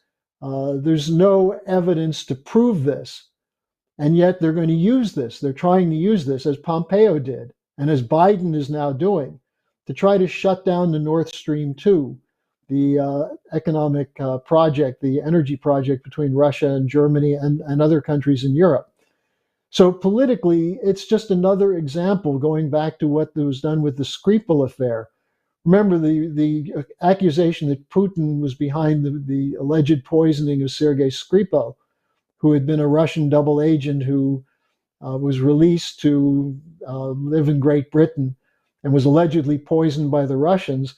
No one knows where he is. We've never seen the evidence in that, but it was used to cancel meetings between Trump and Putin and to have the United States extend sanctions against Russia, Russian individuals.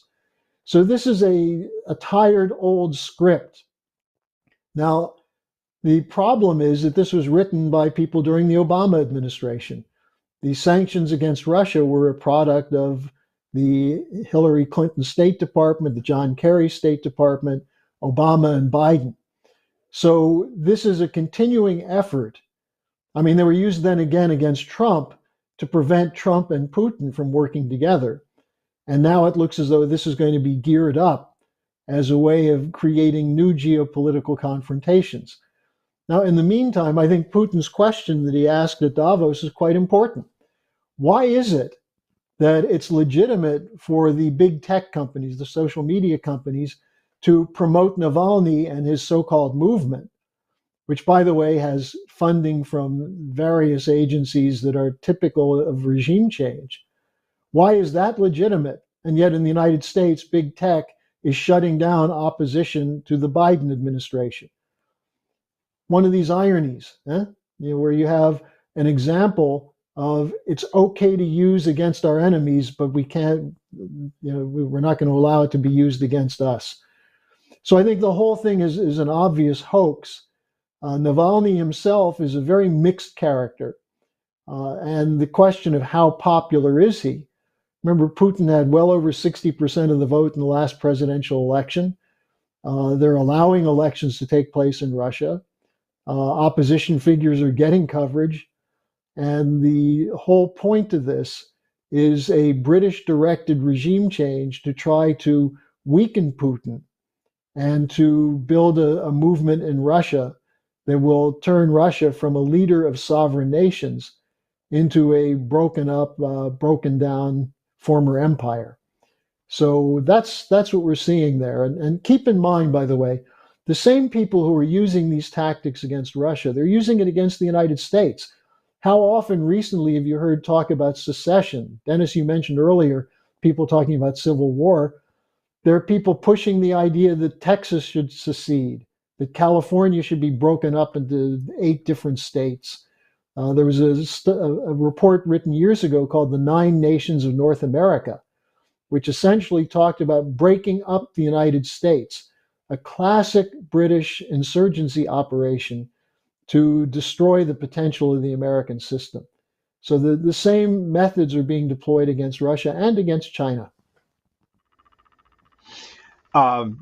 We're getting a lot of questions, and that's good. And I'm going to refrain, since I am the moderator here, from answering some of the things, not just the questions, but some of the things that you just said, Harley, about the secession business. But anyway, here's a question. This question actually came. The first two questions from YouTube. These two are from 2 different individuals in New York. I'm going to actually ask them in succession, because they're actually the exact same question.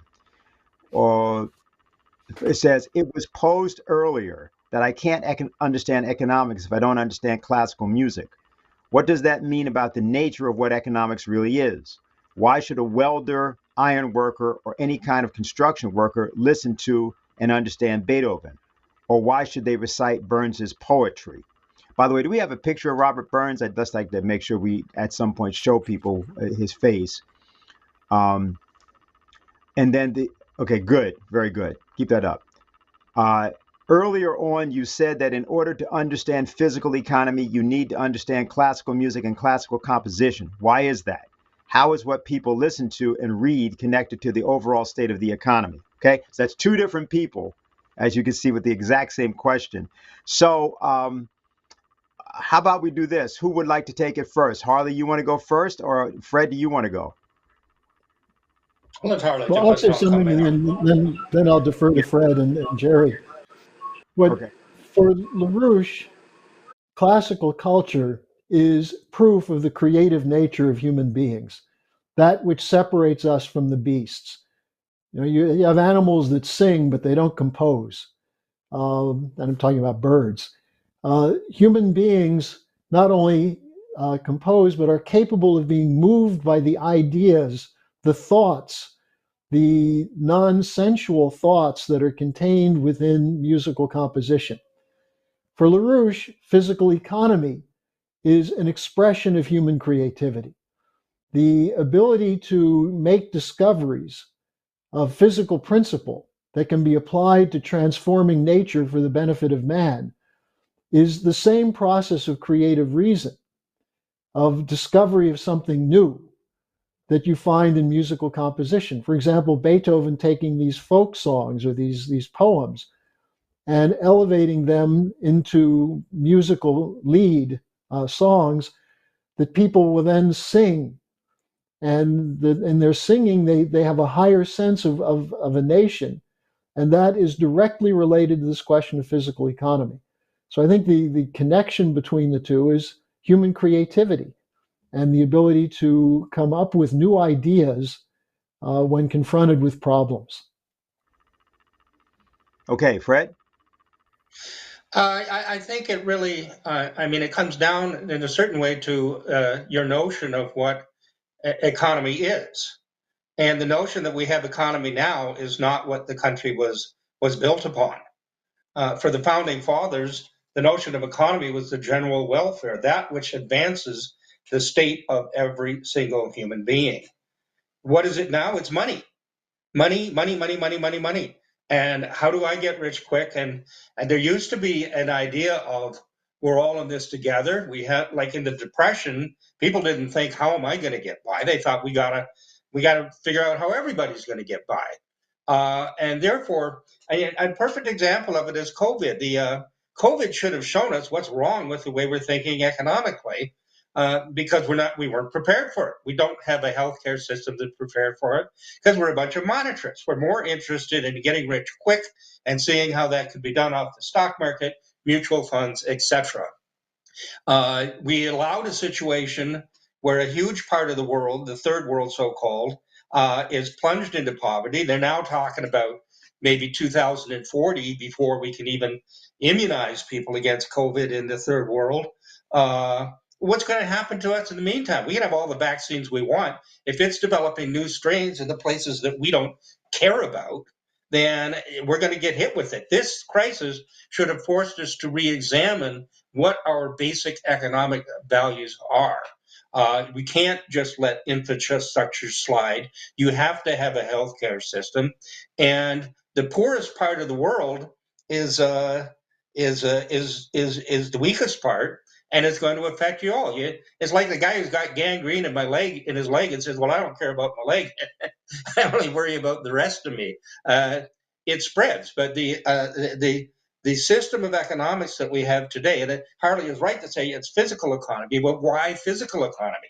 Because a financial speculative system is not based on building the actual physical economy that people need. And so coming to classical culture, that depends on what your notion of human beings are.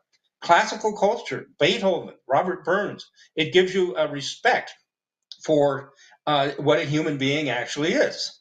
As Mr. LaRouche used to put it, if there's one Beethoven in the world, and he's the only one, does that make him the exception? No. That actually defines that defines what human nature actually is. That defines the potential that is in every person. And when you love that creativity, then you love that potential in every person, and you want an economic system that is going to benefit every single person and see it to your benefit, to the mutual benefit. It's not some other guy getting your piece of the pie. And I think that's what it comes down to. The culture that we have, the degraded entertainment culture that we have, gives us such a low opinion of human beings that we don't have that kind of passion for all humanity. Gerry, do you have anything you want to say about that? I would just say the question comes down to, are we men or mice? Because as Robert Burns demonstrated to people very ironically, the mouse can only think in the present. He said, but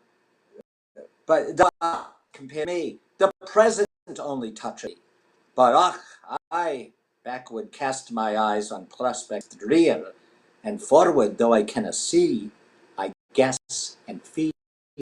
Also means that you actually change the future, whereas an animal cannot. So if you're going to deal with economics, if you're going to deal with politics, if you're going to deal with any of these issues, you have to think in terms of changing history, changing ideas, having a dialogue with other people, discussing what do we have to do to make the future.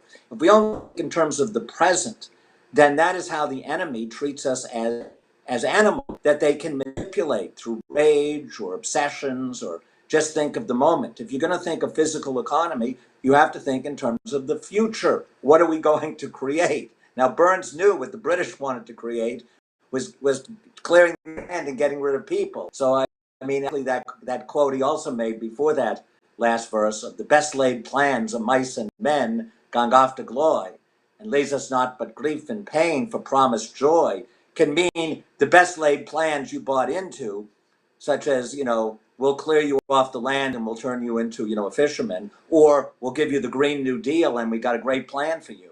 Or it could mean plans you actually think through. And that requires this creative mindset that is fostered by the study of poetry, the communication of great ideas through poetry, and through great drama like Shakespeare. Because all of these great artists are dealing with human beings and history. And that is the way we have to approach the crisis we're in today. All right, Harley, the next question for you is, how does allying with a country like China to overcome globalist regimes to pursue mutual sovereignty, how can such an alliance be made given their communism and record with human rights? Well, let's take this human rights question. You know, as we were talking before about the Skripal affair, we were talking about the Navalny affair, we were talking about the charges that the Assad government was using chemical weapons against their people. All of those charges are bunk. They're not true. They're lies. Now, the argument that China is conducting genocide against the Uyghur population is coming from people who refuse to go and actually look at what's being done in that part of the world. That part of China was part of Brzezinski's target area in the Arc of Crisis, because you had a fairly large Muslim population living there that was pretty poor. And this was a recruitment ground for Islamic terrorists with money coming from mosques in London.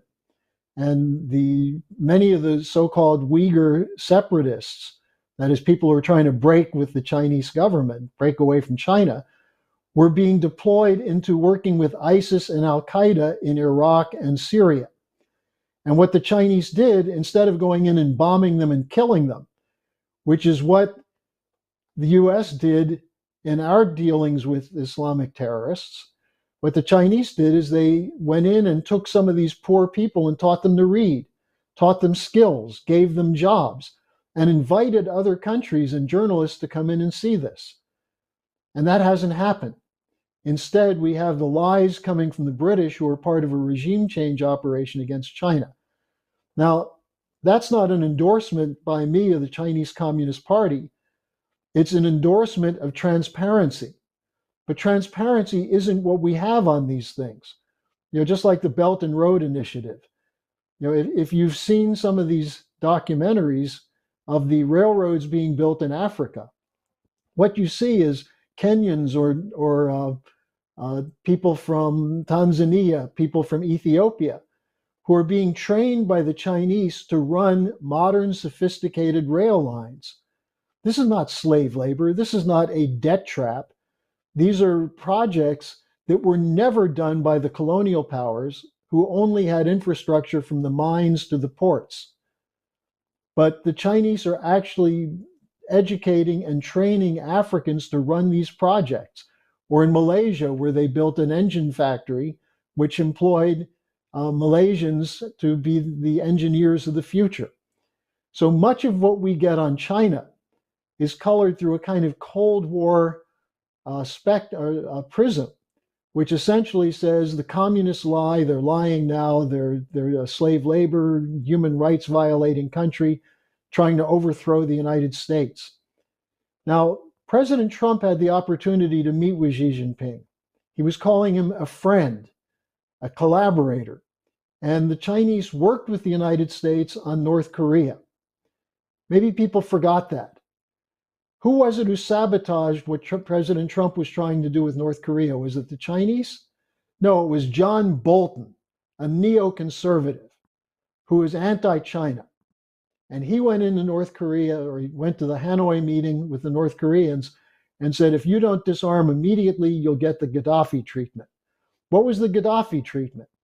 It was what Hillary Clinton and Biden did to the Libyans by arming terrorists to overthrow the government there, which has led to a continued failed state terrorist operation, which included exporting US weapons into Syria to Al-Qaeda and ISIS.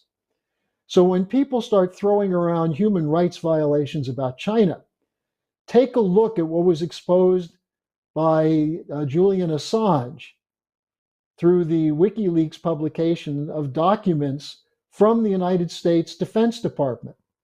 Look at the work that was done by Obama and John Brennan to kill civilians using drones in the so-called war on terror. Look what was done by the United States under Obama and Biden to arm terrorists and train them to try to overthrow the government of Assad in Syria. So you have 2 points here. One is a lot of what's being presented as truth is lies. And people believe it because the Chinese government is run by the Chinese Communist Party, and we've been taught that communism is always bad. Well, working with China does not mean we're going to become communist. We have our own system. The Chinese, in many ways, have copied the American system, while we've taken on the elements of the British system. So the first point is you're being lied to. And secondly, people who are talking about human rights violations by China are ignoring that what most of the world sees is that under Bush and Obama, the United States was the leading human rights violator in the world, whether it was torture, whether it was funding and arming terrorists, and so on. So let's be clear here. The real issue is putting that behind us by coordinating policies that will address the real crisis the world is facing: a global financial crisis, a global famine, a global pandemic, where if we fight each other based on old profiles, we're going to see the destruction of the human race. Whereas if we collaborate on the basis of common interests, which is what President Trump talked about, if we do that, we can solve some of these problems. And so this is the whole question of thinking differently, of being able to get outside of the box, the left-right dualism, the communist versus so-called free market. We don't have a free market. Did you see this whole GameStop thing, what that shows? It shows that the hedge funds who are protesting because people were applying their rules in beating them on shorts on a stock, that they were protesting because their game was being taken away from them. So we have people hungry in the United States, food lines, people who aren't working, people who are going to be evicted, while Wall Street billionaires are gaming the system with free money from the Federal Reserve. That's a human rights violation. So I think it's time for the United States to address these problems honestly, for the American people to look at these things and realize we're a victim of a disinformation operation that's diverting you from actually understanding what's in the true interests of the United States. All right, we have several other questions. What I'd like to do, however, is go to something which, Dave, you have, which is you have 5 frames of Lincoln's second inaugural address. And if you could go to frame 3, there's something I have as a question for both Fred and for Gerry, actually, particularly. That's right. Thank you. And this is from the second inaugural address given by the President of the United States. You'll notice that it doesn't have any facts, figures, statistics, but it does have a sort of forecast about the future. So this was done in 1865 by Abraham Lincoln. And this is an address that is in the Lincoln Memorial together with the Gettysburg Address. And he says here, neither anticipated, that is neither the North nor the South during the American War of 1861 to 65. Neither side, in other words, anticipated that the cause of the conflict might cease with or even before the conflict itself should cease. That happened because of the Emancipation Proclamation of 1863. And this is now 1865. So that's why Lincoln says that slavery is over before the war is over. Each looked for an easier triumph and a result less fundamental and astounding. Both read the same Bible and prayed to the same God, and each invokes his aid against the other. It may seem strange that any man should dare to ask a just God's assistance in wringing their bread from the sweat of other men's faces. But let us judge not that we be not judged. The prayers of both could not be answered. That of neither has been answered fully. Now, and he goes on, and he says, the Almighty has his own purposes. Woe unto the world because of offenses, for it must needs be that offenses come, but woe to that man by whom the offense cometh. And then I'm reading this because of the issue of opposites and the so-called contradictions and coincidence of opposites. Lincoln goes on. Next frame. if we shall suppose that American slavery is one of those offenses which in the providence of God must needs come, but which having continued through his appointed time, he now wills to remove, and that he gives to both North and South this terrible war as the woe due to those by whom the offense came, shall we discern therein any departure from those divine attributes which the believers in a living God always ascribe to him? I want to stop there. Now, Lincoln is saying here, yeah, everybody prays to God, and everybody's talking about how God is on their side. But maybe God's not on anybody's side, and maybe what you actually have here is that God wills this war to come as that which is due to both sides.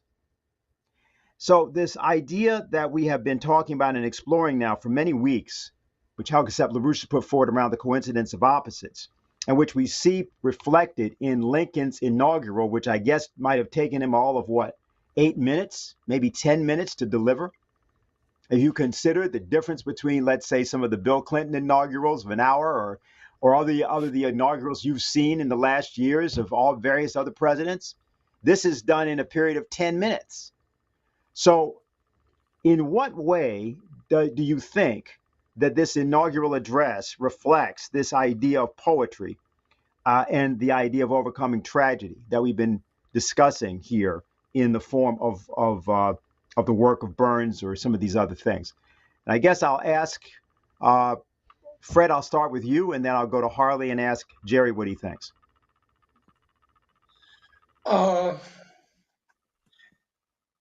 Well, yeah, just listening to it, I mean, it's really,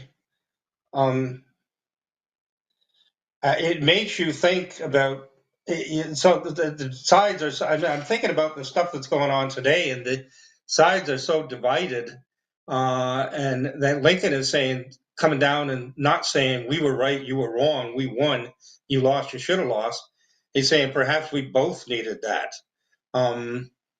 That's what comes to mind immediately. I'll let others speak. Please, I'd like to hear what you have to say. Okay, fine. Harley? Well, I think of the contrast between that, what we just heard from Lincoln, and Joe Biden's farcical inaugural address about unity. Unity while he's pursuing increasing the divides in the country. And I think what's important here is that, again, this question of poetry and physical economy, Lincoln's approach to unity was to revive the American system of economic development and to hold that open to the South. Because the difference between the North and the South was that the South was maintained as a slave system by the British. It was the British who used the South to break up the United States and to keep the South as a source of cheap raw materials from slave labor, the cotton that was sent to the British textile mills. Lincoln's approach to unity was, as the United States was brought together as a continental country with the Transcontinental Railroad, which was made possible by the economic policies of Lincoln, the revival of Hamiltonian credit, the upgrading of this coal and steel industry, the canals, and then the Transcontinental Railroad, and then offering to extend that into the South as part of the real Reconstruction policy. That was a policy of unity. And it's reflected in this kind of language, which we just heard, where he's basically saying, let's not dance on each other's graves. Let's work together to build a common future. Okay, Gerry? I would just say that if Lincoln had not been immersed in reciting and studying Shakespeare, written this speech, because the kind of depth of seeming contradictions and the higher unity, which is a metaphor he wants to create in people's minds, comes out of a study, as well as the musicality of what he was saying, comes out of a study and an immersion in poetry. This is exactly what Friedrich Schiller was talking about, that to create political freedom, you have to actually go through the beautiful. So I mean, what Lincoln was referring to here, of course, is, as Harley said, the fight for the American system. And I would just point out this fight for building up internal improvements, now building up infrastructure against the British free trade policy. Lincoln was fighting this at exactly the same time from the 1830s on that studying Robert Shakespeare. In a sense, this is part of a dialogue that he was having with the leading advocate for abolition, the leading black advocate for abolition, Frederick Douglass, because after he did this speech, what I've read is that he went to the inaugural and asked Frederick Douglass, what do you think of the speech? Because he'd had a dialogue with Douglass and disagreements with Douglass about how fast they could move on getting rid of slavery and then dealing with the South. And Douglass said to him it was a sacred effort or sacred work. But there's a dialogue between two people who had disagreements. The issue was, how were you going to get rid of slavery over this time period? And Lincoln said this was a punishment on both of us. But it's a dialogue between two individuals who were immersed both in Shakespeare and Robert Burns. So therefore, I'd say, to get at the solution to the problem that poses does require this level of thinking. If we can just see the last of the frames, frame 5, I think it might help just in terms of the point that Harley and Gerry just made.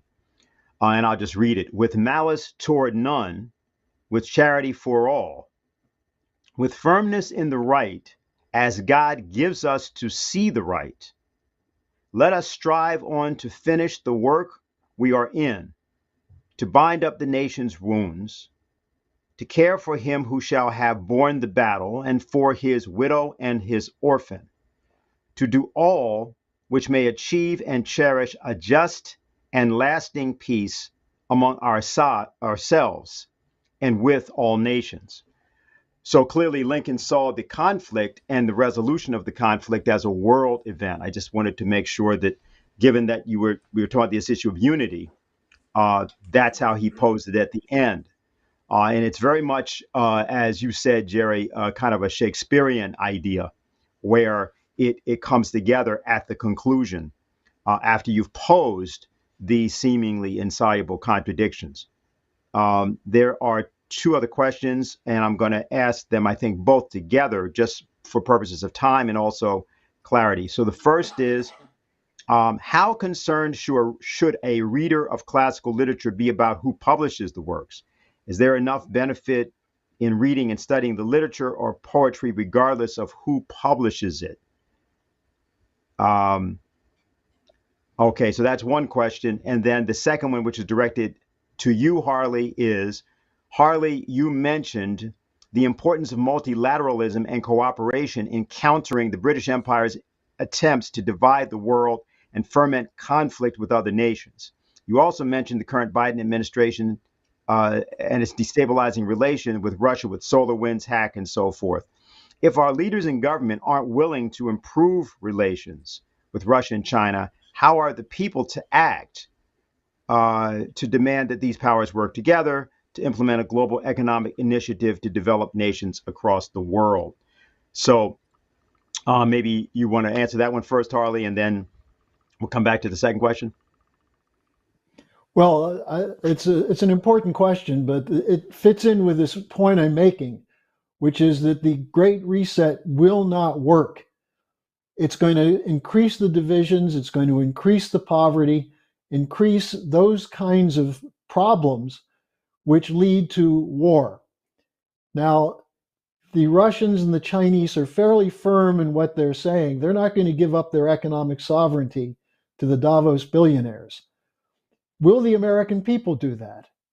Now, this is a question that's a very difficult one because so many people are convinced that the way the election turned out, the way the irregularities in the vote counting were never addressed, the way the courts ignored it, the fact that people feel cheated, and in many cases legitimately so. So people are thinking there's no way to change this, that Biden has everything under his control. The same people who are saying that realize that Joe Biden can't put two sentences together, that he ran his campaign as either a federal witness protection program type operation in a basement or Punxsutawney Phil. You know, the idea that this is such a powerful administration because of big tech and because of the censorship and the media lies and everything else. Well, the media lied about Donald Trump in 2016.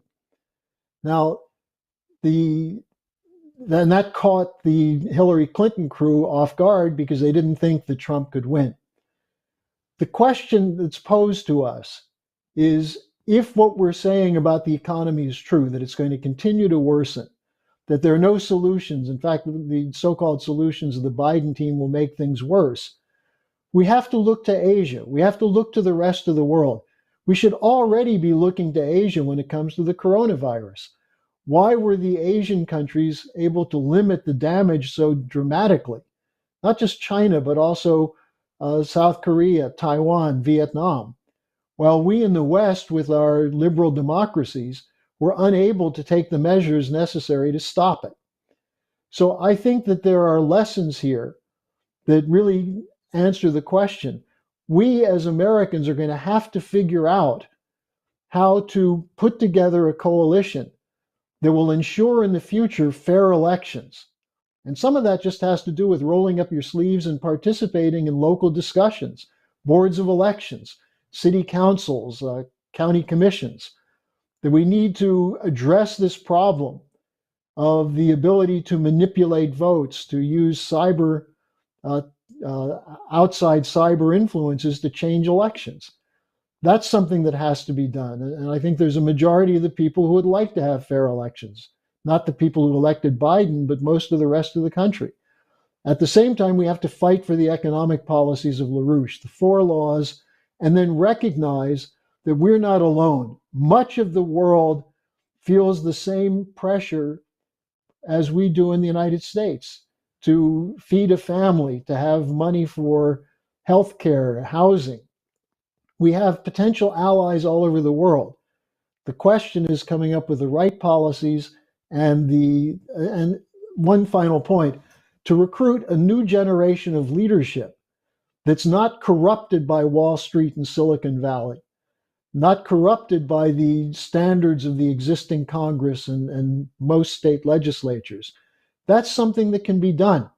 We have a lot of time before the 2022 midterms to recruit real candidates and to build momentum behind them. So the idea that all is lost is designed to convince you not to try. And I think one thing Lyndon LaRouche once said, he was asked how he can, with everything that's been thrown at him, how come he's still optimistic? And he said, they can't beat me because I won't quit. And I think that's the mentality that we have to have. Okay, what I'm going to do is actually repeat that other question because there's a second question that came in together with it, and they go together. So these two you'll be able to put together, all of you. How concerned should a reader of classical literature be about who publishes the works? Is there enough benefit in just reading and studying the literature or poetry, regardless of who publishes it? And then this question just came in. The state of Massachusetts has just taken Homer's Iliad and Odyssey out of the high school curriculum. What danger does this represent? And is there any Shakespeare play that relates to this? It's interesting. All right, so who wants to start off? Deers and headlights. Okay, Fred, we'll go with you. I'll start out with the publisher issue. I've heard the argument that it doesn't matter who publishes it as long as it's getting out there. The ideas are getting out there and they're reading them. And that's nonsense because there are no such thing as disembodied ideas just floating around out there. These things are part of cultural warfare. And even though many of the people asking questions may not understand what the importance of poetry and classical culture is, your enemy does. The oligarchs who wish to destroy the American system and put the world into this reset have killed poets, will do anything to destroy it. And so the publisher is often manipulating whatever you're getting out there for very different purposes than you might want. They distort poets. They've misprinted Shelley in some cases. They often change the punctuation, which completely turns the meaning. But then you get into translations. You can't trust a British translation of Plato. I haven't seen one yet. They come up with the most absurd things because they want a Plato that's consistent with the British idea of the history of the human race. And then, what about an opera? You want to see a Shakespeare play? You want to see an opera? You go down and you will see Don Giovanni presented by a motorcycle gang, or you'll see Shakespeare where they're all running around wearing electric guitars. So it absolutely matters because it's part of cultural warfare. And who's publishing it has to be someone who has the same commitment as the poet or the artist does. Okay, very good. Gerry, anything? Yeah, I would agree with Fred. There's a deliberate intention not only to distort classical works and transform them, but to also ensure that there is no new poetry written worth actually reading or hearing. Because today poetry has become kind of like a reflection of people's neuroses, where they're simply telling you, how they feel, and in many cases, how crazy they are, rather than uplifting people to actually laugh at the foibles and flaws of the whole society. And that type of poetry that creates an idea, new idea, metaphor, has to be today culture. Perhaps we could start with a humorous poem about this great reset to get people to laugh at how insane this is. But I'll leave it at that. Okay, Harley? Well, the question about Massachusetts is obvious. This is part of the cancel culture. And what they've been trying to do for the last 30 to 40 years is cancel the classics. And you have in the United States many cities that no longer have orchestra or choral music in the high schools, whereas when I was growing up, every high school had choruses and orchestras, and that's something that's eliminated. You have whole cities now that don't have money to have symphony orchestras. So there's an overall effort to cancel the classics. Now, the specifics of Homer. This is the beginning of Western civilization. The famous story of the battle with Troy and the emergence of Athens as a city state.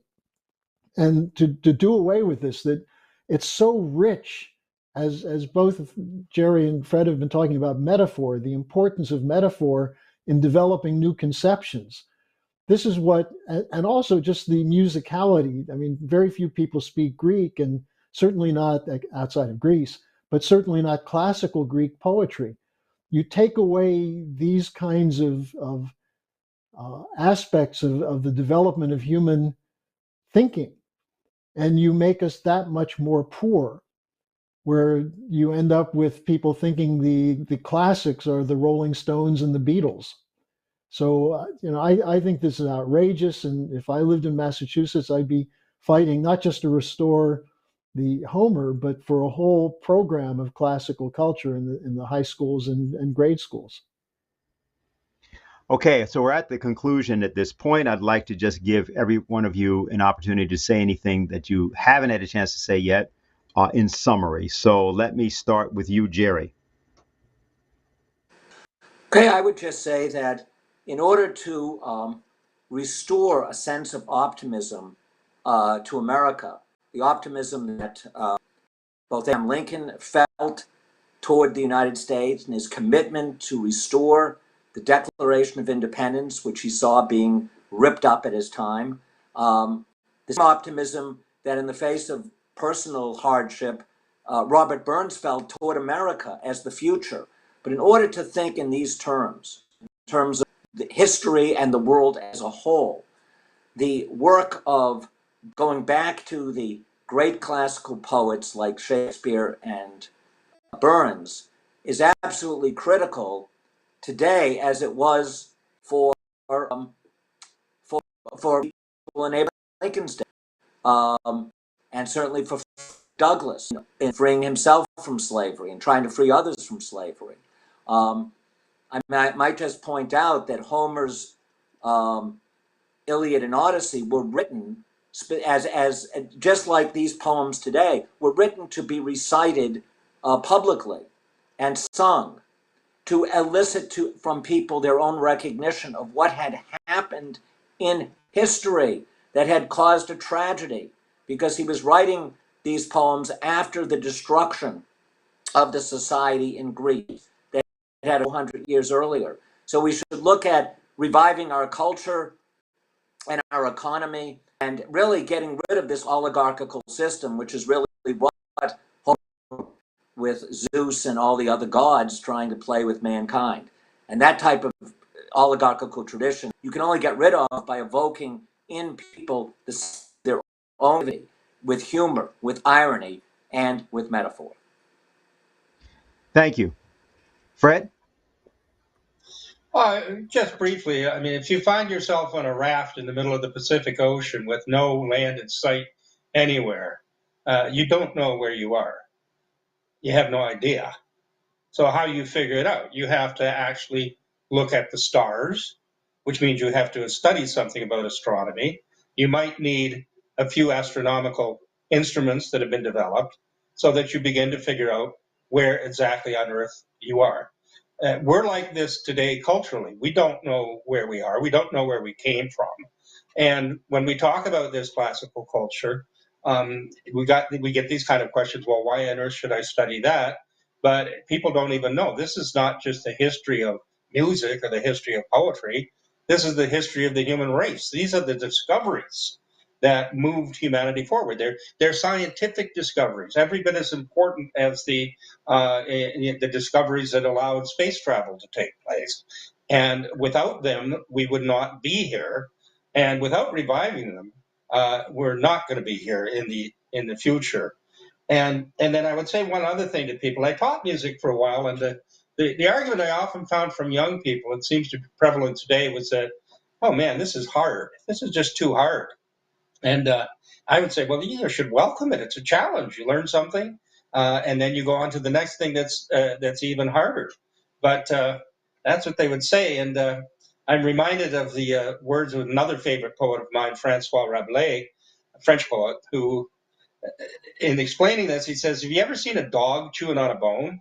And he says, that dog is relentless. He's just chewing and chewing and working, and he won't give up. And he said that's because he knows that once he gets inside that bone, there's marrow there that is sweeter than anything you've ever tasted. And it is like that with classical art. Do the work, you will find the marrow, and it will make you happy, unlike entertainment, which doesn't make you happy. And you will have weapons.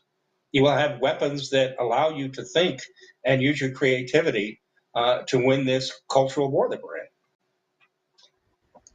Okay, thank you. Harley?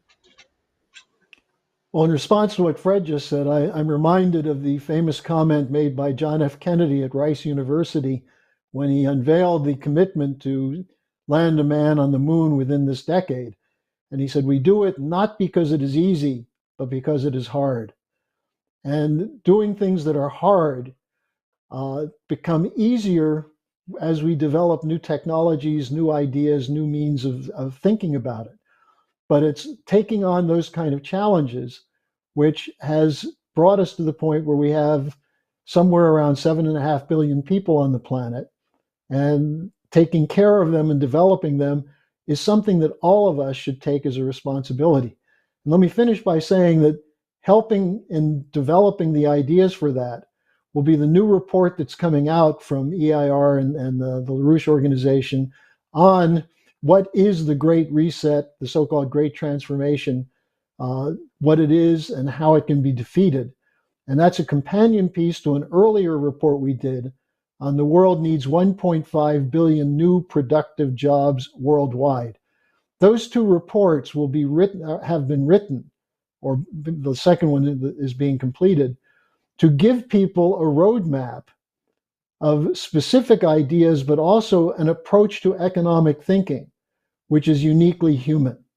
And I would encourage people to contact us, get copies of these reports, study them, and use them to organize your friends, neighbors, family, not because it is easy, but because it is hard, but it must be done. All right. Well, thank you very much, Harley. Thank you also, Gerry Belsky and Fred Haight, for today's presentation. And now we're at our conclusion.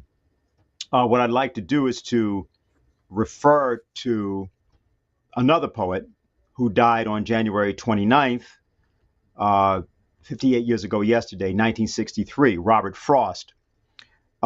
President John F. Kennedy, in one of his the last major speech that he gave, October 26th of 1963, at Amherst College, had this to say about Robert Frost and about the role of the artist. He said, "The artist, however faithful to his personal vision of reality, becomes the last champion of the individual mind and sensibility against an intrusive society and an officious state. The great artist is thus a solitary figure. He has, as Robert Frost said, a lover's quarrel with the world. In pursuing his perceptions of reality, he must often sail against the currents of his time. This is not a popular role. If Robert Frost was much honored in his lifetime, it was because a good many preferred to ignore his darker truths. Yet, in retrospect, we see how the artist's fidelity has strengthened the fiber of our national life. If sometimes our great artists have been the most critical of our society, it is because their sensitivity and their concern for justice, which must motivate any true artist, makes him aware that our nation falls short of its highest potential. I see little of more importance to the future of our country and our civilization than full recognition of the place of the artist." If we are to defeat the clear and present danger to the present United States, we will have to grow into the moral role of artists. We have to think like Beethoven, think like Robert Burns, think like Abraham Lincoln and Frederick Douglass, and think in the way Lyndon LaRouche thought. On behalf of the LaRouche organization, we are now going to conclude our Manhattan town meeting for this week, and we'll see you again next week.